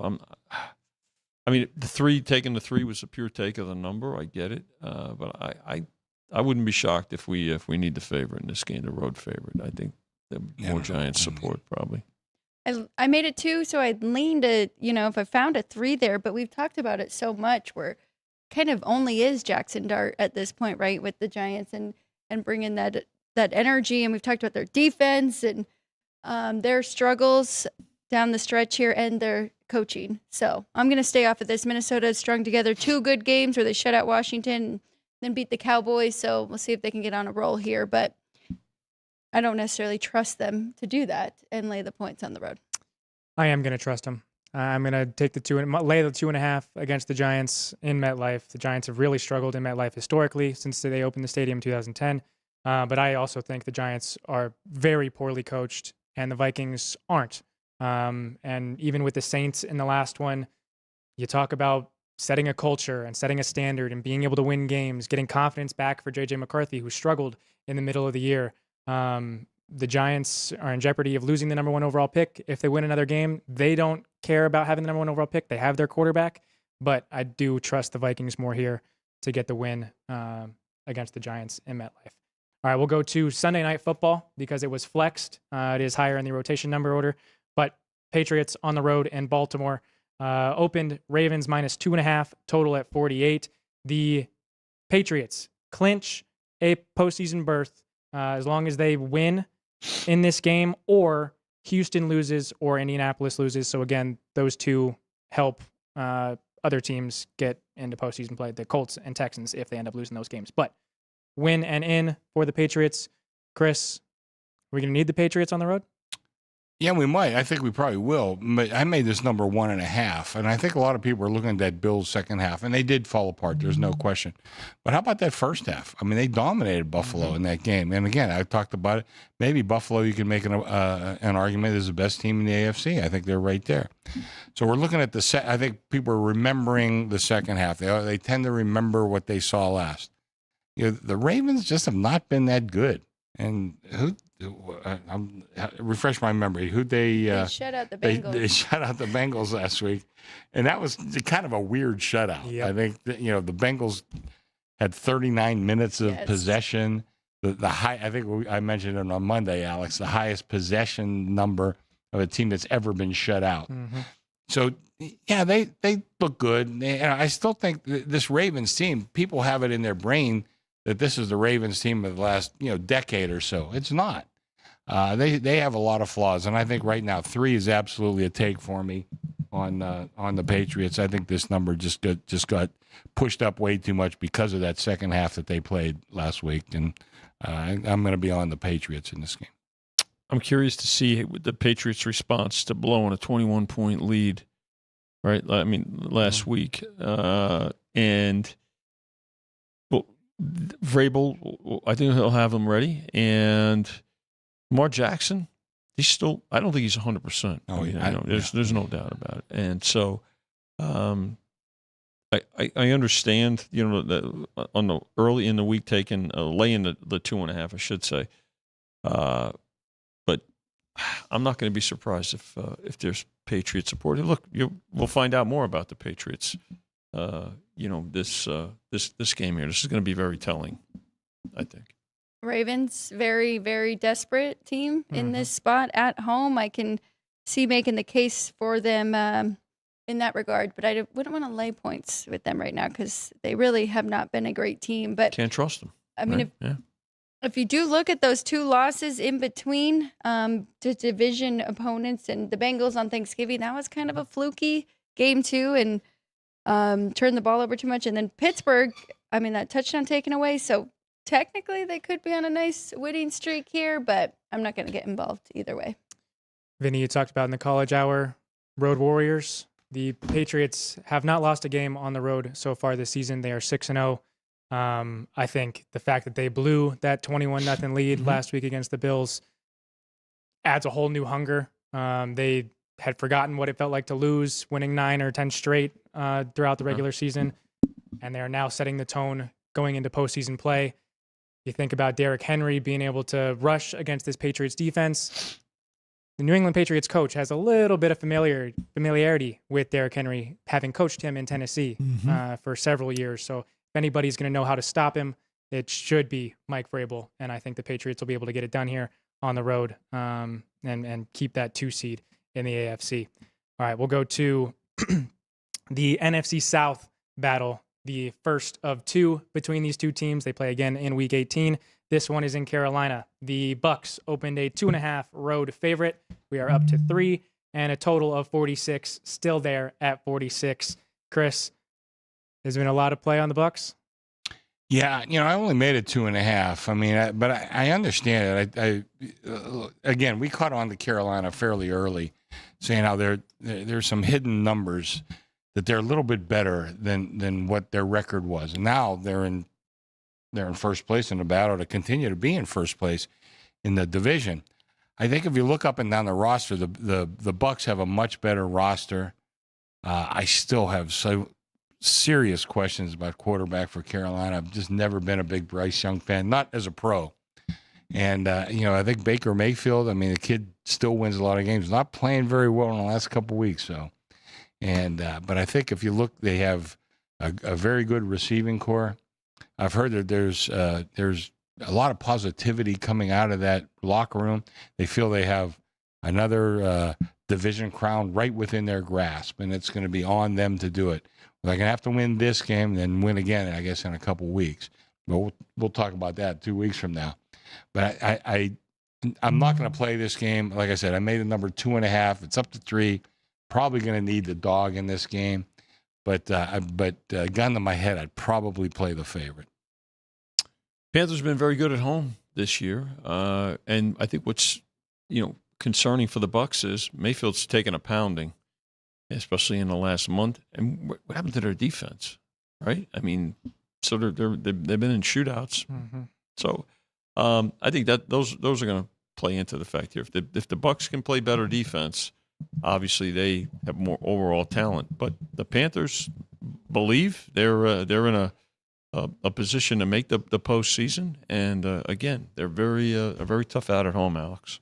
I do think that Mike Evans coming back last Thursday really did help their offense. And then just to give up that 14-point lead was pretty uncharacteristic, especially with so much at stake. So I lean that way. I'm with you. I'm right there on the number. I can understand the desperation and more talent on that team, but I'm not going to get there to make it a play. All right, all time in this one, the Panthers lead 25-24, but the Bucs have won 5 straight in this meeting, as well as 9 of the last 10 and 11 of the last 13, going back to 2018. And then another incentive note, Rico Dowdle needs 113 all-purpose yards, so rushing and receiving combined, for a $1 million incentive there. So Rico Dowdle, 113 all-purpose yards. Depending where you go, I believe the number is around 80. So they'll be looking to feed him. One more thing I want to throw in. The Bucs, I'm looking, they've lost 5 of their last 6 straight up. Yeah. Yeah. They've really been struggling. I mean, they were like the Colts in terms of in control of that division. Oh, absolutely. Yeah. At one point. Yeah. Absolutely. Yeah. Just injuries have really faltered them. All right. Going to another eliminated battle in Tennessee. This one is the Chiefs opened a 3.5 road favorite. Looks like it's been a take on the number with the Titans. Total at 37.5, still there. Vinny, can you trust Gardner Minshew, who hasn't started a game since September of last year? Well, November of last year? The guy that took 3.5 said he said no. I don't. But again, that's a pure take on the number here. It's a pride game, right? I think. Well, for both of these teams, I mean, players, professionals, they have pride. But the Chiefs, listen. We're starting to see a transition here. I mean, obviously, Patrick Mahomes' injury is a shame. You never want to see players get hurt like that in for the long term. I mean, he may not be back for a year. You're talking about a 9 to 12 month operation, and then the recovery, the rehab, and the recovery. You don't know about Travis Kelce's return, so there's a transition. Certainly on the part of the Chiefs. But all of those things said, Minshew's had a week to prepare, not come in and have to make a play for the team's playoff life. So, and who do you give the coaching edge to? Clearly, it's Andy Reid. So, I think at some point, this game is not going to have the kind of juice that a normal Chiefs game would because of the fact that they're out. But the reality is there'll be more Chiefs support just because of they are the Chiefs and for the reasons I talked about, Chris, the talent level outside of forget the quarterback situation. Well, so far it's been all Titans, but I got what is going to be the incentive for this Kansas City team? We have to go back to. What year? Like 2014? A decade, right? Yeah. Yeah, the last time they missed and had, essentially meaningless games. Mm-hmm. I got to tell you, I like Kansas City in this game. Gardner Minshew is not terrible, and he got thrown in and, I don't know. I mean, I know if I'm a player for Kansas City, and again, I'm projecting, I don't know. I think I'd want to go out and win this game and just show them, that, okay, we were Patrick Mahomes' team. Everybody knows that. But we're also... You talk about guys who have been alphas, probably from the time they're 12 years old. Mm-hmm. They want to go out there and they want to prove, hey, we weren't just Patrick Mahomes. And like I said, Gardner Minshew is not terrible. And boy, I hate the guys with those kind of good hair. You know, I wish I had hair like that. What's wrong with that? But I think I like, this is going to be one of my plays. I like Kansas City minus the 3. And again, part of it is a huge bet against the Titans. Yep. I mean, it's the Titans. They're not playing Buffalo or anything, you know. But yeah, can they cover this number against the Titans? I absolutely think they can, and I think they will. I'm with Chris, and we talked about it this week with Matt when he joined us on Tuesday. I said, how much is Patrick Mahomes worth to the line? I mean, quite a bit, right? 6-7 points, I'd say. And that's pretty much where I am because I made it 10. Take that out, you're right there. But I do think that, I mean, look at the line that Minshew was behind the last time we saw him. I think he could be okay in this spot. And I do think everybody else will step up for their jobs and their pride. 9 years, you got to go back. Kansas City won that division 9 years in a row coming into this one. Amazing. Yeah, talk about no pressure. Vinny had mentioned no pressure here for the Chiefs and Gardner Minshew, who hasn't started a game since November 24th of last year, has not won a start since September 29th of that same year. He's due. He is due. And I know I had mentioned the culture setting for the Titans, but a win here would cost them not just their top 3 pick, which they currently sit at, but they would move down to 6, so they would fall out of the top 5 with 2 weeks remaining if they do manage to get the victory here. So, I would be going with Chris here and taking the Chiefs. All right, going to Dallas. The Chargers, both teams looking to stay in postseason contention. The Cowboys need the Eagles to lose tomorrow, but the Chargers clinch with a win a Texans or Colts loss. If the Chargers do lose, Denver can clinch the AFC West with a win in their game against Jacksonville. So opened Cowboys 1.5, total at 49.5. We have gone up. It looks like we've toggled here, right, Vinny? 1.5 and 2. Yeah, laying 1.5 and taking 2. Is it going to go much higher? I don't think so. I mean, you know, somebody asked, do you think this game will get to 3? I doubt it. I don't think so. I think there'll be, you know, support for both teams at this 1.5 and 2. You know, the Cowboys, even with the defensive acquisitions they made at the trade deadline, just not enough. And honestly, too many mistakes on offense, too costly. And so Chargers have done a better job of overcoming injuries and just playing more consistent. So it's difficult. I think the Chargers still have a little bit of wiggle room, right, in terms of for the postseason. But I don't see how the Cowboys are gonna make it, because they not only do they have to win out, but they need so much help that there's other teams in much better position. So, but I think this one will go back and forth. And this is you look at the total on this game, which is 49.5 and holding steady. Yeah, I think people are going to look for points in this game, Chris. I made the game pick on myself. What scares me a little bit, though, is the public is on the Chargers, and I hate to go with the public in a game like this. But I put out a tweet earlier this week that I think these teams are overpaying for quarterbacks, and Dallas is a perfect example. And I think Dak Prescott, he's played among the best of anybody in the NFL, and he certainly deserves to be in the MVP conversation. But look what it's done to their defense. What's he making? $70 million, I think, something like that. Dak? Yeah, I think he's right around 55 or 60. Okay, that's a lot of money. Mm-hmm. That you can't spend on defense. And they lost Micah Parsons. We know that. But I mean, you look at what this has done to their defense, and I think, again, we're looking at some of these teams spend so much money on their quarterback. And believe me, I'm not the biggest Tom Brady fan, but I do appreciate, and Peyton Manning kind of did the same thing. They took less money in order to try to win football games. Now, Peyton has 2 Super Bowl rings. Of course, Brady has 7. But look, even their post-NFL career. Brady, I mean, he's an announcer. He owns a piece of the Raiders. You can't watch 24 hours of TV without seeing Peyton Manning. I mean, he sponsors everything. Not like he didn't, like they say, well, you're from New York. You're gonna be. He played in Indiana and Denver. Yep. Not exactly media centers, but it's his personality and also the fact that he won a lot of football games, and part of it was taking less of a salary. You know, and I know guys are out there. You should get every penny you can.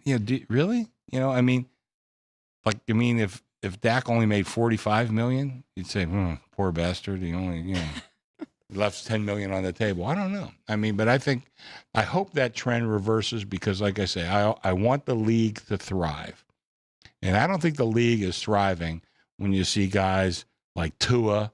He's right around 50 million, something like that. Who's another quarterback that got Trevor Lawrence. Trevor Lawrence. I mean, he's a good quarterback, but I mean, these guys, they held their teams for ransom. Now, Trevor Lawrence having a pretty good year, and I think Liam Cohen all of a sudden, guy I never heard of before this year, all of a sudden turned into a really good coach. But I don't think it's good for the league. Oh, Kyler Murray, who was the other one I was thinking of. I mean, I never liked this guy, But I mean, look what those salaries have done to their teams. It's absolutely hurt their teams. So, as I said, it's nothing personal against those guys. God bless them. But I want the league to be as good as it possibly can be, and I don't think that's the case when you have a quarterback on any team making that much of the salary. If there's no salary cap, God bless. But there is a salary cap. You only have X amount of money to spend.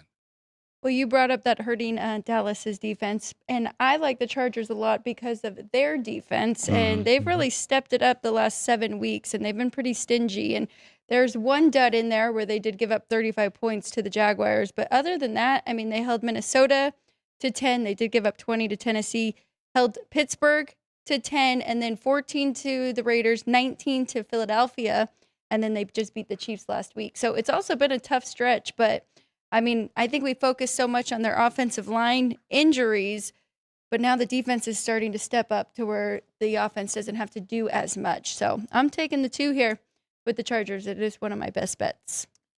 The Chargers were also one of my early week teaser legs, going up to 8. I do think that they'll be able to get it done, being that they will be competing for postseason life, and I anticipate the Cowboys not having their postseason life available by the time that this game kicks off, because the Eagles will handle their business on Saturday.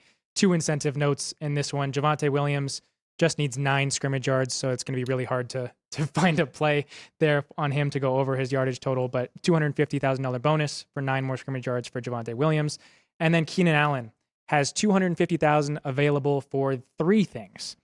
3 catches gets him $250,000, 70 yards gets him $250,000, and 2 touchdowns gets him $250,000. So $750,000 available incentives for the next 3 weeks for Keenan Allen there on the Chargers.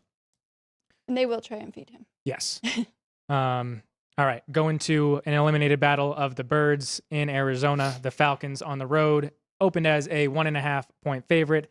Now looks like we've had a lot of action on them laying the points up to 3, total at 46, opened 46, now to 48. Vinny, it's been favorite and over?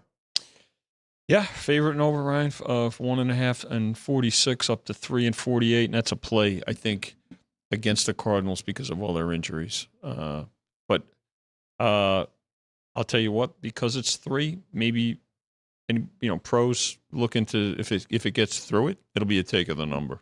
Not a game that's going to have a tremendous amount of interest, but nonetheless, it is an NFL game with hovering around a key number. So, yeah, I think if you're going to see, it's been at 3 for a bit, so that kind of surprised me a little bit. But that tells me also that it may go a little bit higher. I don't know, but there'll be something for folks in this one. It's hard to say, but not an exciting matchup, but one we have to book it, buddy. We got to book them all. Yeah, I'm looking. I mean, boy, talk about the dregs here. I was thinking, Atlanta's 2-7 in their last 9. Well, that's pretty bad. Oh, wait a second. The Cardinals, 1, 2, 3, 4, 5, 6, 7, 8, 9, 10, 11, 12. They're 1-12 in their last 13. Oh, dear God. Yeah. By the way, Kyler Murray taking up a huge part of the Arizona's salary cap, and they got 2 quarterbacks. Well, I mean, you can't count Penix; he's on a rookie deal, but you got Cousins taking a big portion of the Atlanta. I mean, this just goes to show, unless even with a great quarterback like Dak Prescott, it's just hard to overcome when you can't invest in your defense. I don't know. God, I guess I made it pick 'em. I mean, like Vinny says, can you take 3 in a professional game with 2 terrible teams? I guess you can. We'll see if they do because they haven't yet. I'm using ESPN here to look at strength of schedule because when you said that and their records in their last games, I was going to say, but look at who they have played and now using ESPN, Arizona, the 6th toughest schedule. Yeah. Well, the okay. Falcons are down to 30. Look at the wow. divisions. That starts right with who's got the strongest. right. Yes, That's the we big. talked That's about that. yeah. With the Cardinals. It's like that meme that Ryan said Yeah, the with dragon the meme. NFC West with Cardinals. But I feel crazy, but I think it's a good play at taking the 3 here with the Cardinals. I think it's a sell high on the Falcons, that comeback win over Tampa Bay Thursday night. I'm not expecting them to do that again. And I know Arizona, it's the defense, it's the injuries. There's a lot going on there, but Let's not forget that was a miracle win too. It really was. yes. And I don't know if Kirk Cousins has that again. I don't know. So I would take the 3. I actually made this game pick 'em. So I made it pick. Okay, well, good luck to you. I do think the Falcons have a much better roster all the way around. Just haven't been able to put things together, and they don't have their first round pick next year. So the players organization doesn't really care if they win games because it's going to the Rams anyway. So going to a game The that Rams does matter. have who? Atlanta's. Oh, they have Atlanta's number Yes. 1 pick. Okay. Yes. All right, going to a game that does matter is extremely important for the AFC playoff picture. The Jacksonville Jaguars on the road in Denver. Broncos opened a 3-point favorite, total at 45. Looks like we've got a little bit of action on the Broncos, up to 3.5, and then up to 47. Chris, is that correct? Yeah, and I made this number 3.5. It's a big half point, evidently. But I'll tell you, if I was going to bet this game, I'd probably bet Denver on the money line. They win so many close games, and I told you last week, a lot of the wise guys were on Green Bay. And I really wanted to look at that game. I tried to make a case for Green Bay. I couldn't do it. Just Denver wins a lot of these close games, and at some point you have to say, maybe that catches up with them next year. But I'm looking at this year's teams. I'm looking at this week's game.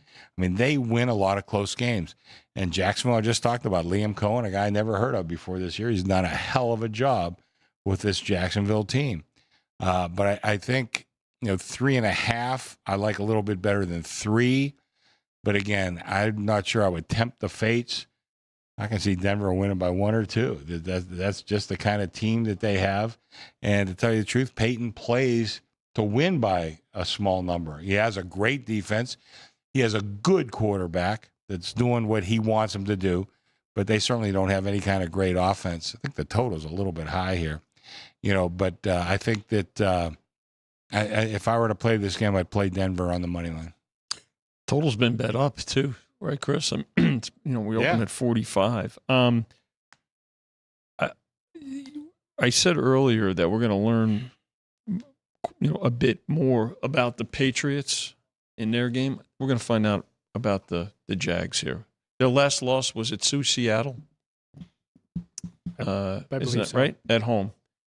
And Seattle at the time, their defense was playing better. This is the best defense they've seen, especially in this run. Absolutely. So, to Chris's point, we talk about it every week. This Denver team, they hang around, they stay within games, and then they finish and they get it done.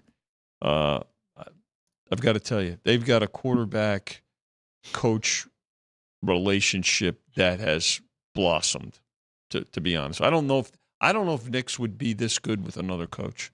And I know that there's a lot of opinions about Sean Payton, but you can't argue with what the guys accomplished last year and now this year. Now that they're the number 1 seed in the AFC right now because they get it done. They find a way. So here's what's interesting, right? They laid the 3. It's a 3.5 key number. You would think that I can't say that don't blink because it's been there for a bit. So I have a feeling that it may go higher, and we're going to need the Jags in this game. I hope I can find a 3 to be on the Broncos here or go money line. But you mentioned not a great offense, not great skill players, but PFF has them ranked number 1 in offensive line.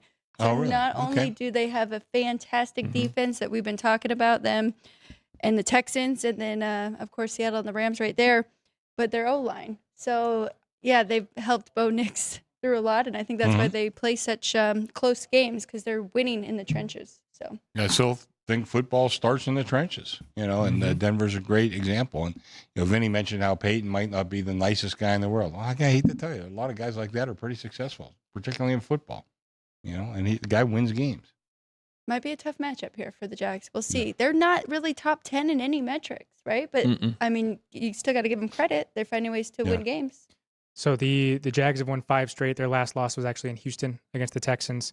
But the Broncos have won 10 straight.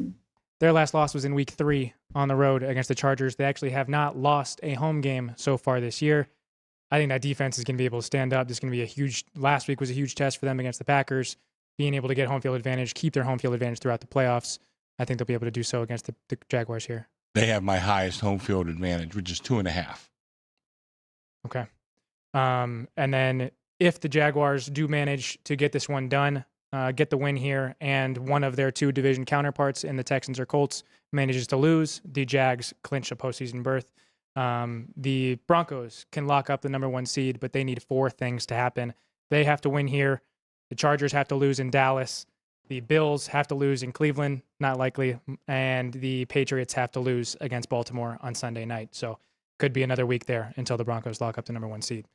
All right, going to Detroit.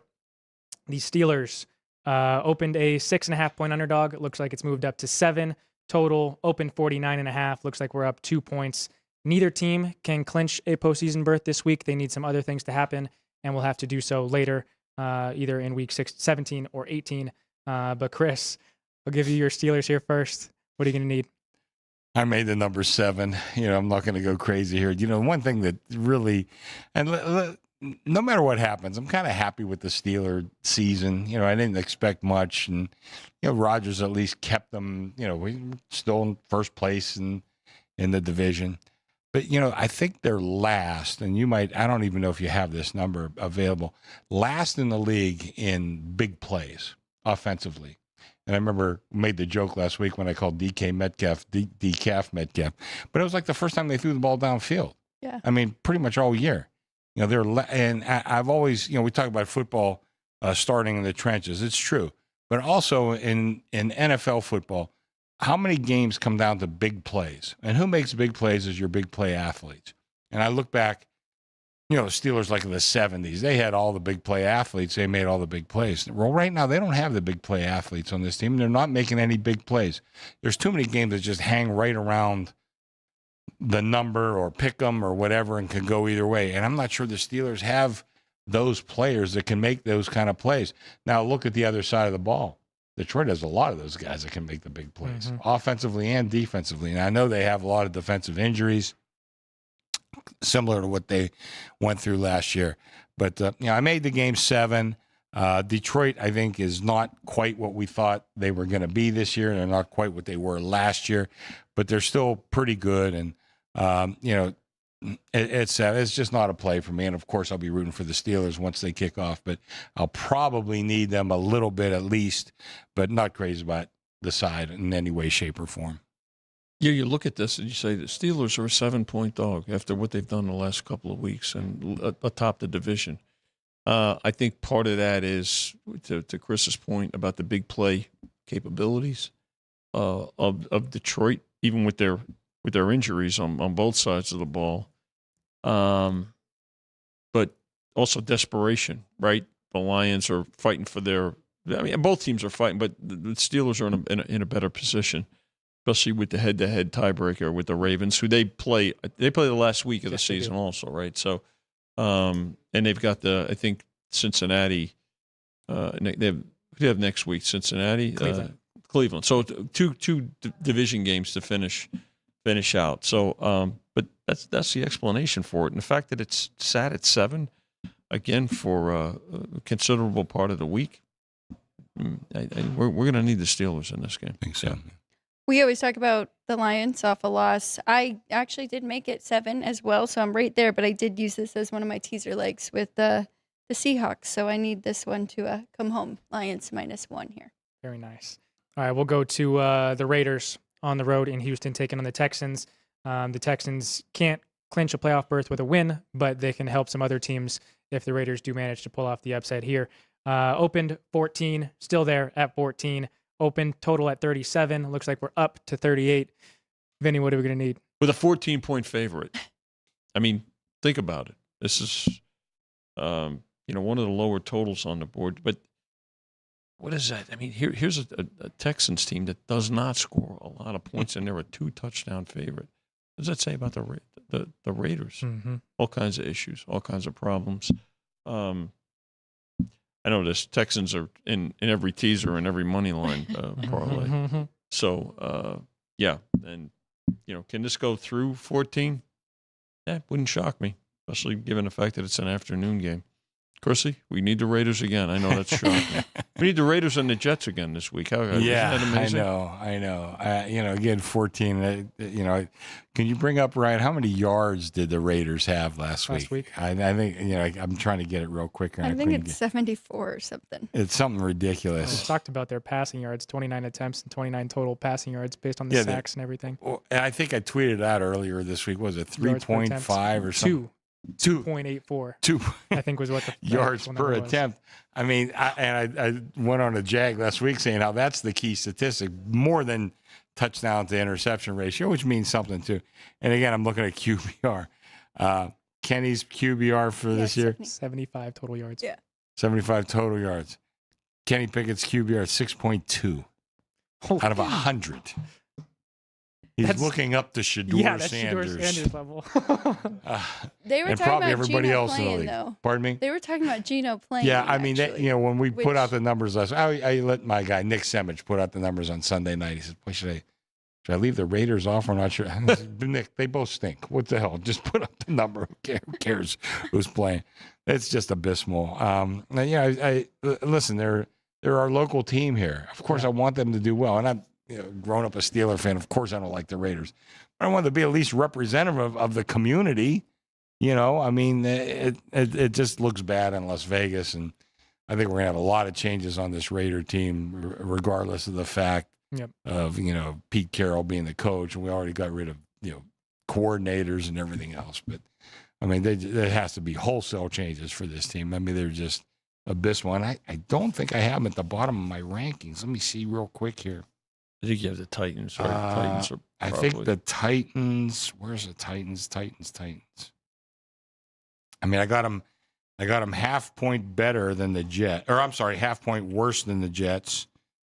And I got them a half point worse than the Titans. So, Yikes! Yeah, that's how bad they are.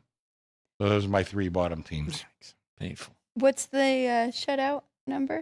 So you found this stat. It's since 2015, teams that were shut out in their previous game are 35, 17, and 3 against the spread, including 5-0 against the spread this season. Really? Okay. Well, 14's big. I mean, you better hope for a 10-0 final. I'd say is what you're looking at.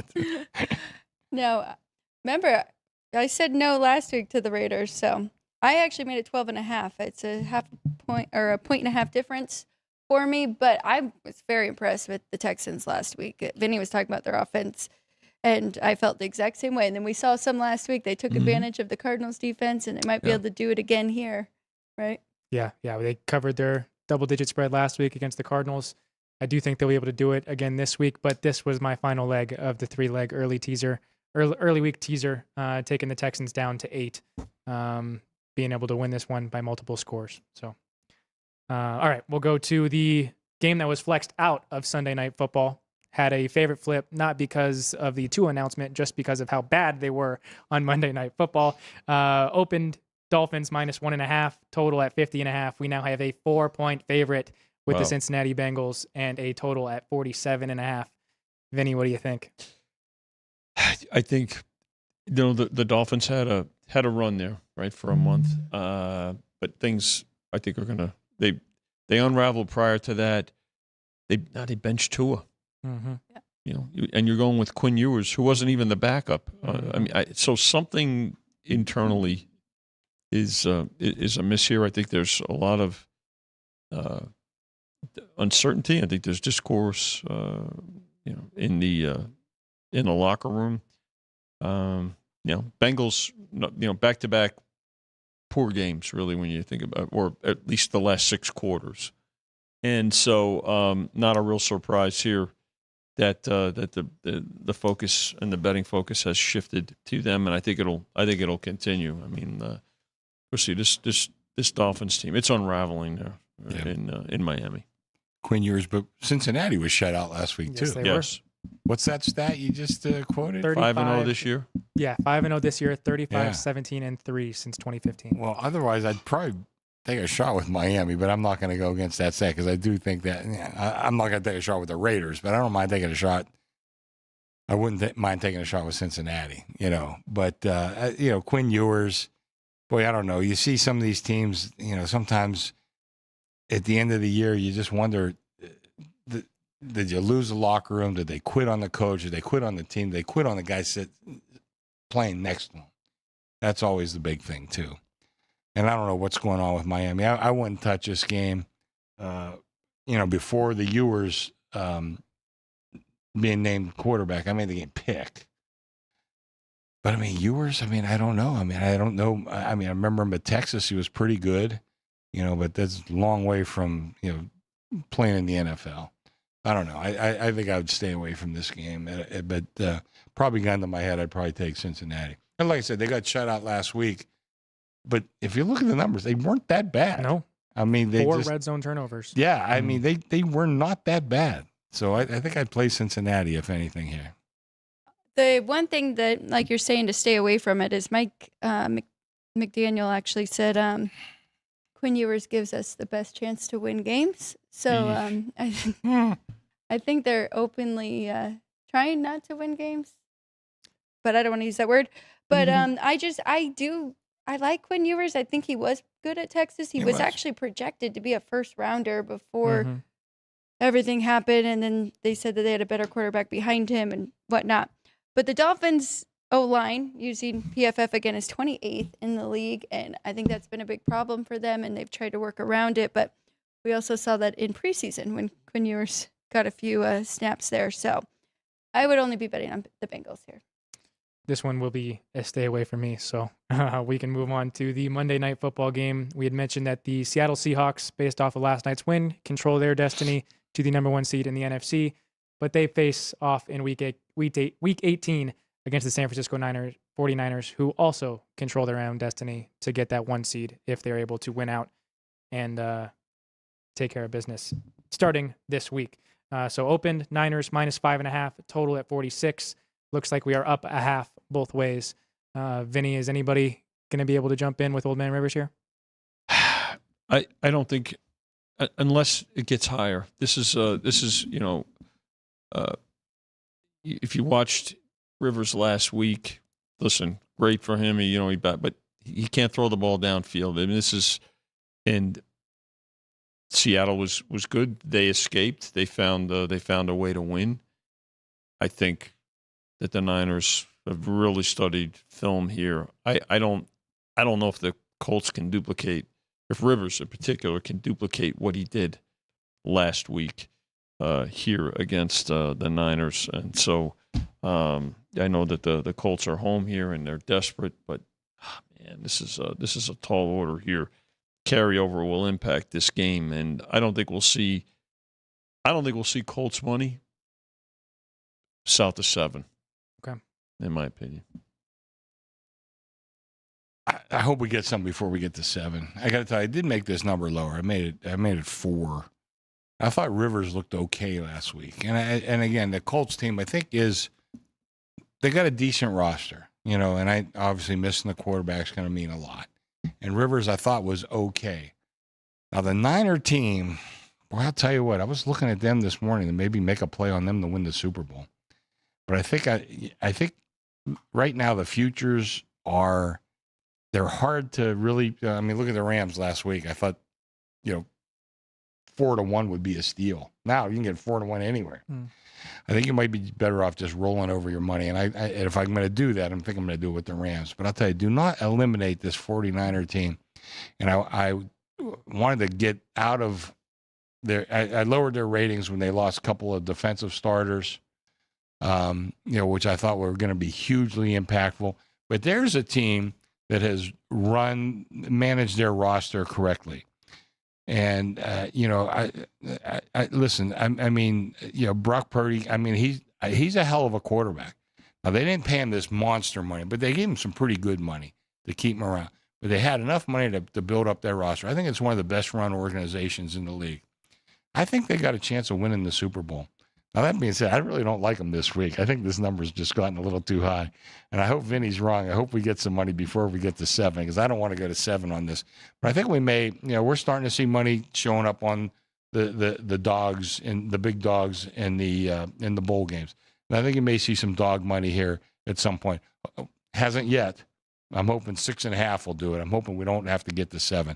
But I'm hoping 6.5 will do it. And I kind of think it will. And this is not going to be one of my plays because I don't want to go against this Niner team because I have a ton of respect for them. But I do kind of like the dog in this one. I do too. Actually, I think Ryan does too. I went over this game on Tuesday, but I'm even lower than you. I'm at 3, but maybe I don't have Daniel Jones worth enough to the line yet, and my adjustment wasn't strong enough. But I do think that this team is pretty stacked, right? And they have Jonathan Taylor. Their defense has been pretty good. We haven't really seen the Niners play a real team since week 10 when they lost to the Rams because they beat Arizona pretty good, played Carolina. That's not fair. Carolina's pretty good. So they did well in that one. Cleveland and then Tennessee. So this will be the toughest match that we've seen them have since week 10 against the Rams where they lost that one. So I don't. All right, I'm putting them back on my list. I don't think I'm serious. Yeah. I don't think they're gonna lose the game, but I think that the Colts can keep it close here. I think it'll be a 3-point game. I did make the point last week that the Niners game against the Titans could be a look-ahead spot to this game specifically because if the Niners manage to win out in this regular season, this will be the final road game that they play in the year. They will have a chance, granted they have to get through the playoffs, to host the Super Bowl in their own stadium. So, the Niners should be hungry knowing that and knowing that they might be able to run the table in their own stadium, not having to leave the San Francisco area. But making the point earlier in the week that Phillip Rivers looked more than capable, still running the offense last week against a very good Seahawks defense. And you now have a whole nother week of getting back into the NFL speed and all that kind of stuff. And you have the injuries on the 49ers side. And the Colts fans being able to get rabid and be excited that Phillip Rivers is back. I think I saw that last week was the most highly watched game in the Indianapolis area since Phillip Rivers retired in 2020. Wow. So everyone in the Indianapolis area is excited that Phillip Rivers is leading the way, trying to get them back into postseason play. So that is the Monday night game. Of course, we will break it down more on Monday on Sports by the Book at 10 a.m. Alex White and myself, joined by Chris Andrews, going over the other games that happened that we just talked about and their results over the weekend. But Chris, what are your plays officially? Right. She convinced me on 2 of them, but okay. I was leaning that way. But yeah, I'm not blaming her. It's my money, and I can do what I want. I realized that was so funny. All right. I like the Pats +3. Nice. Like KC -3. I like the Chargers +2 and the Colts +6. Other than the Chargers, I'm buying low on all the other teams. So I think over the years, that's the correct formula in the NFL. So I like the Chiefs. I like the Colts +6. I like the Chargers too, and I like them as a teaser leg, probably even more. And then I also do like the Commanders getting 7 tomorrow, and I like the Broncos. All right. So Find the 3 though. Don't lay 3.5 with the Denver Broncos. 100% agree with you there. All right. So my early week teaser was the Texans teased down to -8. The Bills teased down to -4, and the Chargers teased up to +8, all of which we are back to the number on. So you can still take that teaser there with the Texans, Bills, and Chargers. I also liked the Patriots +3. I do think they'll also be able to get it done on the money line. And then I do like the Vikings, the only team I'm taking that's eliminated from postseason play against the Giants, minus the 2.5, getting a better number now. And then I would be yelled at by my family if I didn't mention my brother attends Ole Miss. Today is also his birthday. So his 20th birthday, he's not able to bet on the Rebels. So I will do it for him. Laying 17. I was going to say, he's going to be in action, Uncle. Does he have any inside information? That's what we want to know. No, he does not. Darn. There's a funny story about him anyway. But yeah, hotty toddy against Tulane, 17 there. So that has been Sports by the Book, Football Frenzy. Oh, poll. Yes. Poll?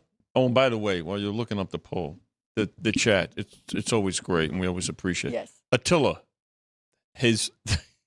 he is consistently in the chat, I know. Yeah. He's also consistently here in the book at the South Point, and we always love to see him. So, and he always is very kind and mentions how much he enjoys the content, not just on Fridays, but every day. So good to see him yesterday and several times during the week. Well, I'll also give another thank you because last week he dropped off a Golden Knights Las Vegas Aviators jersey.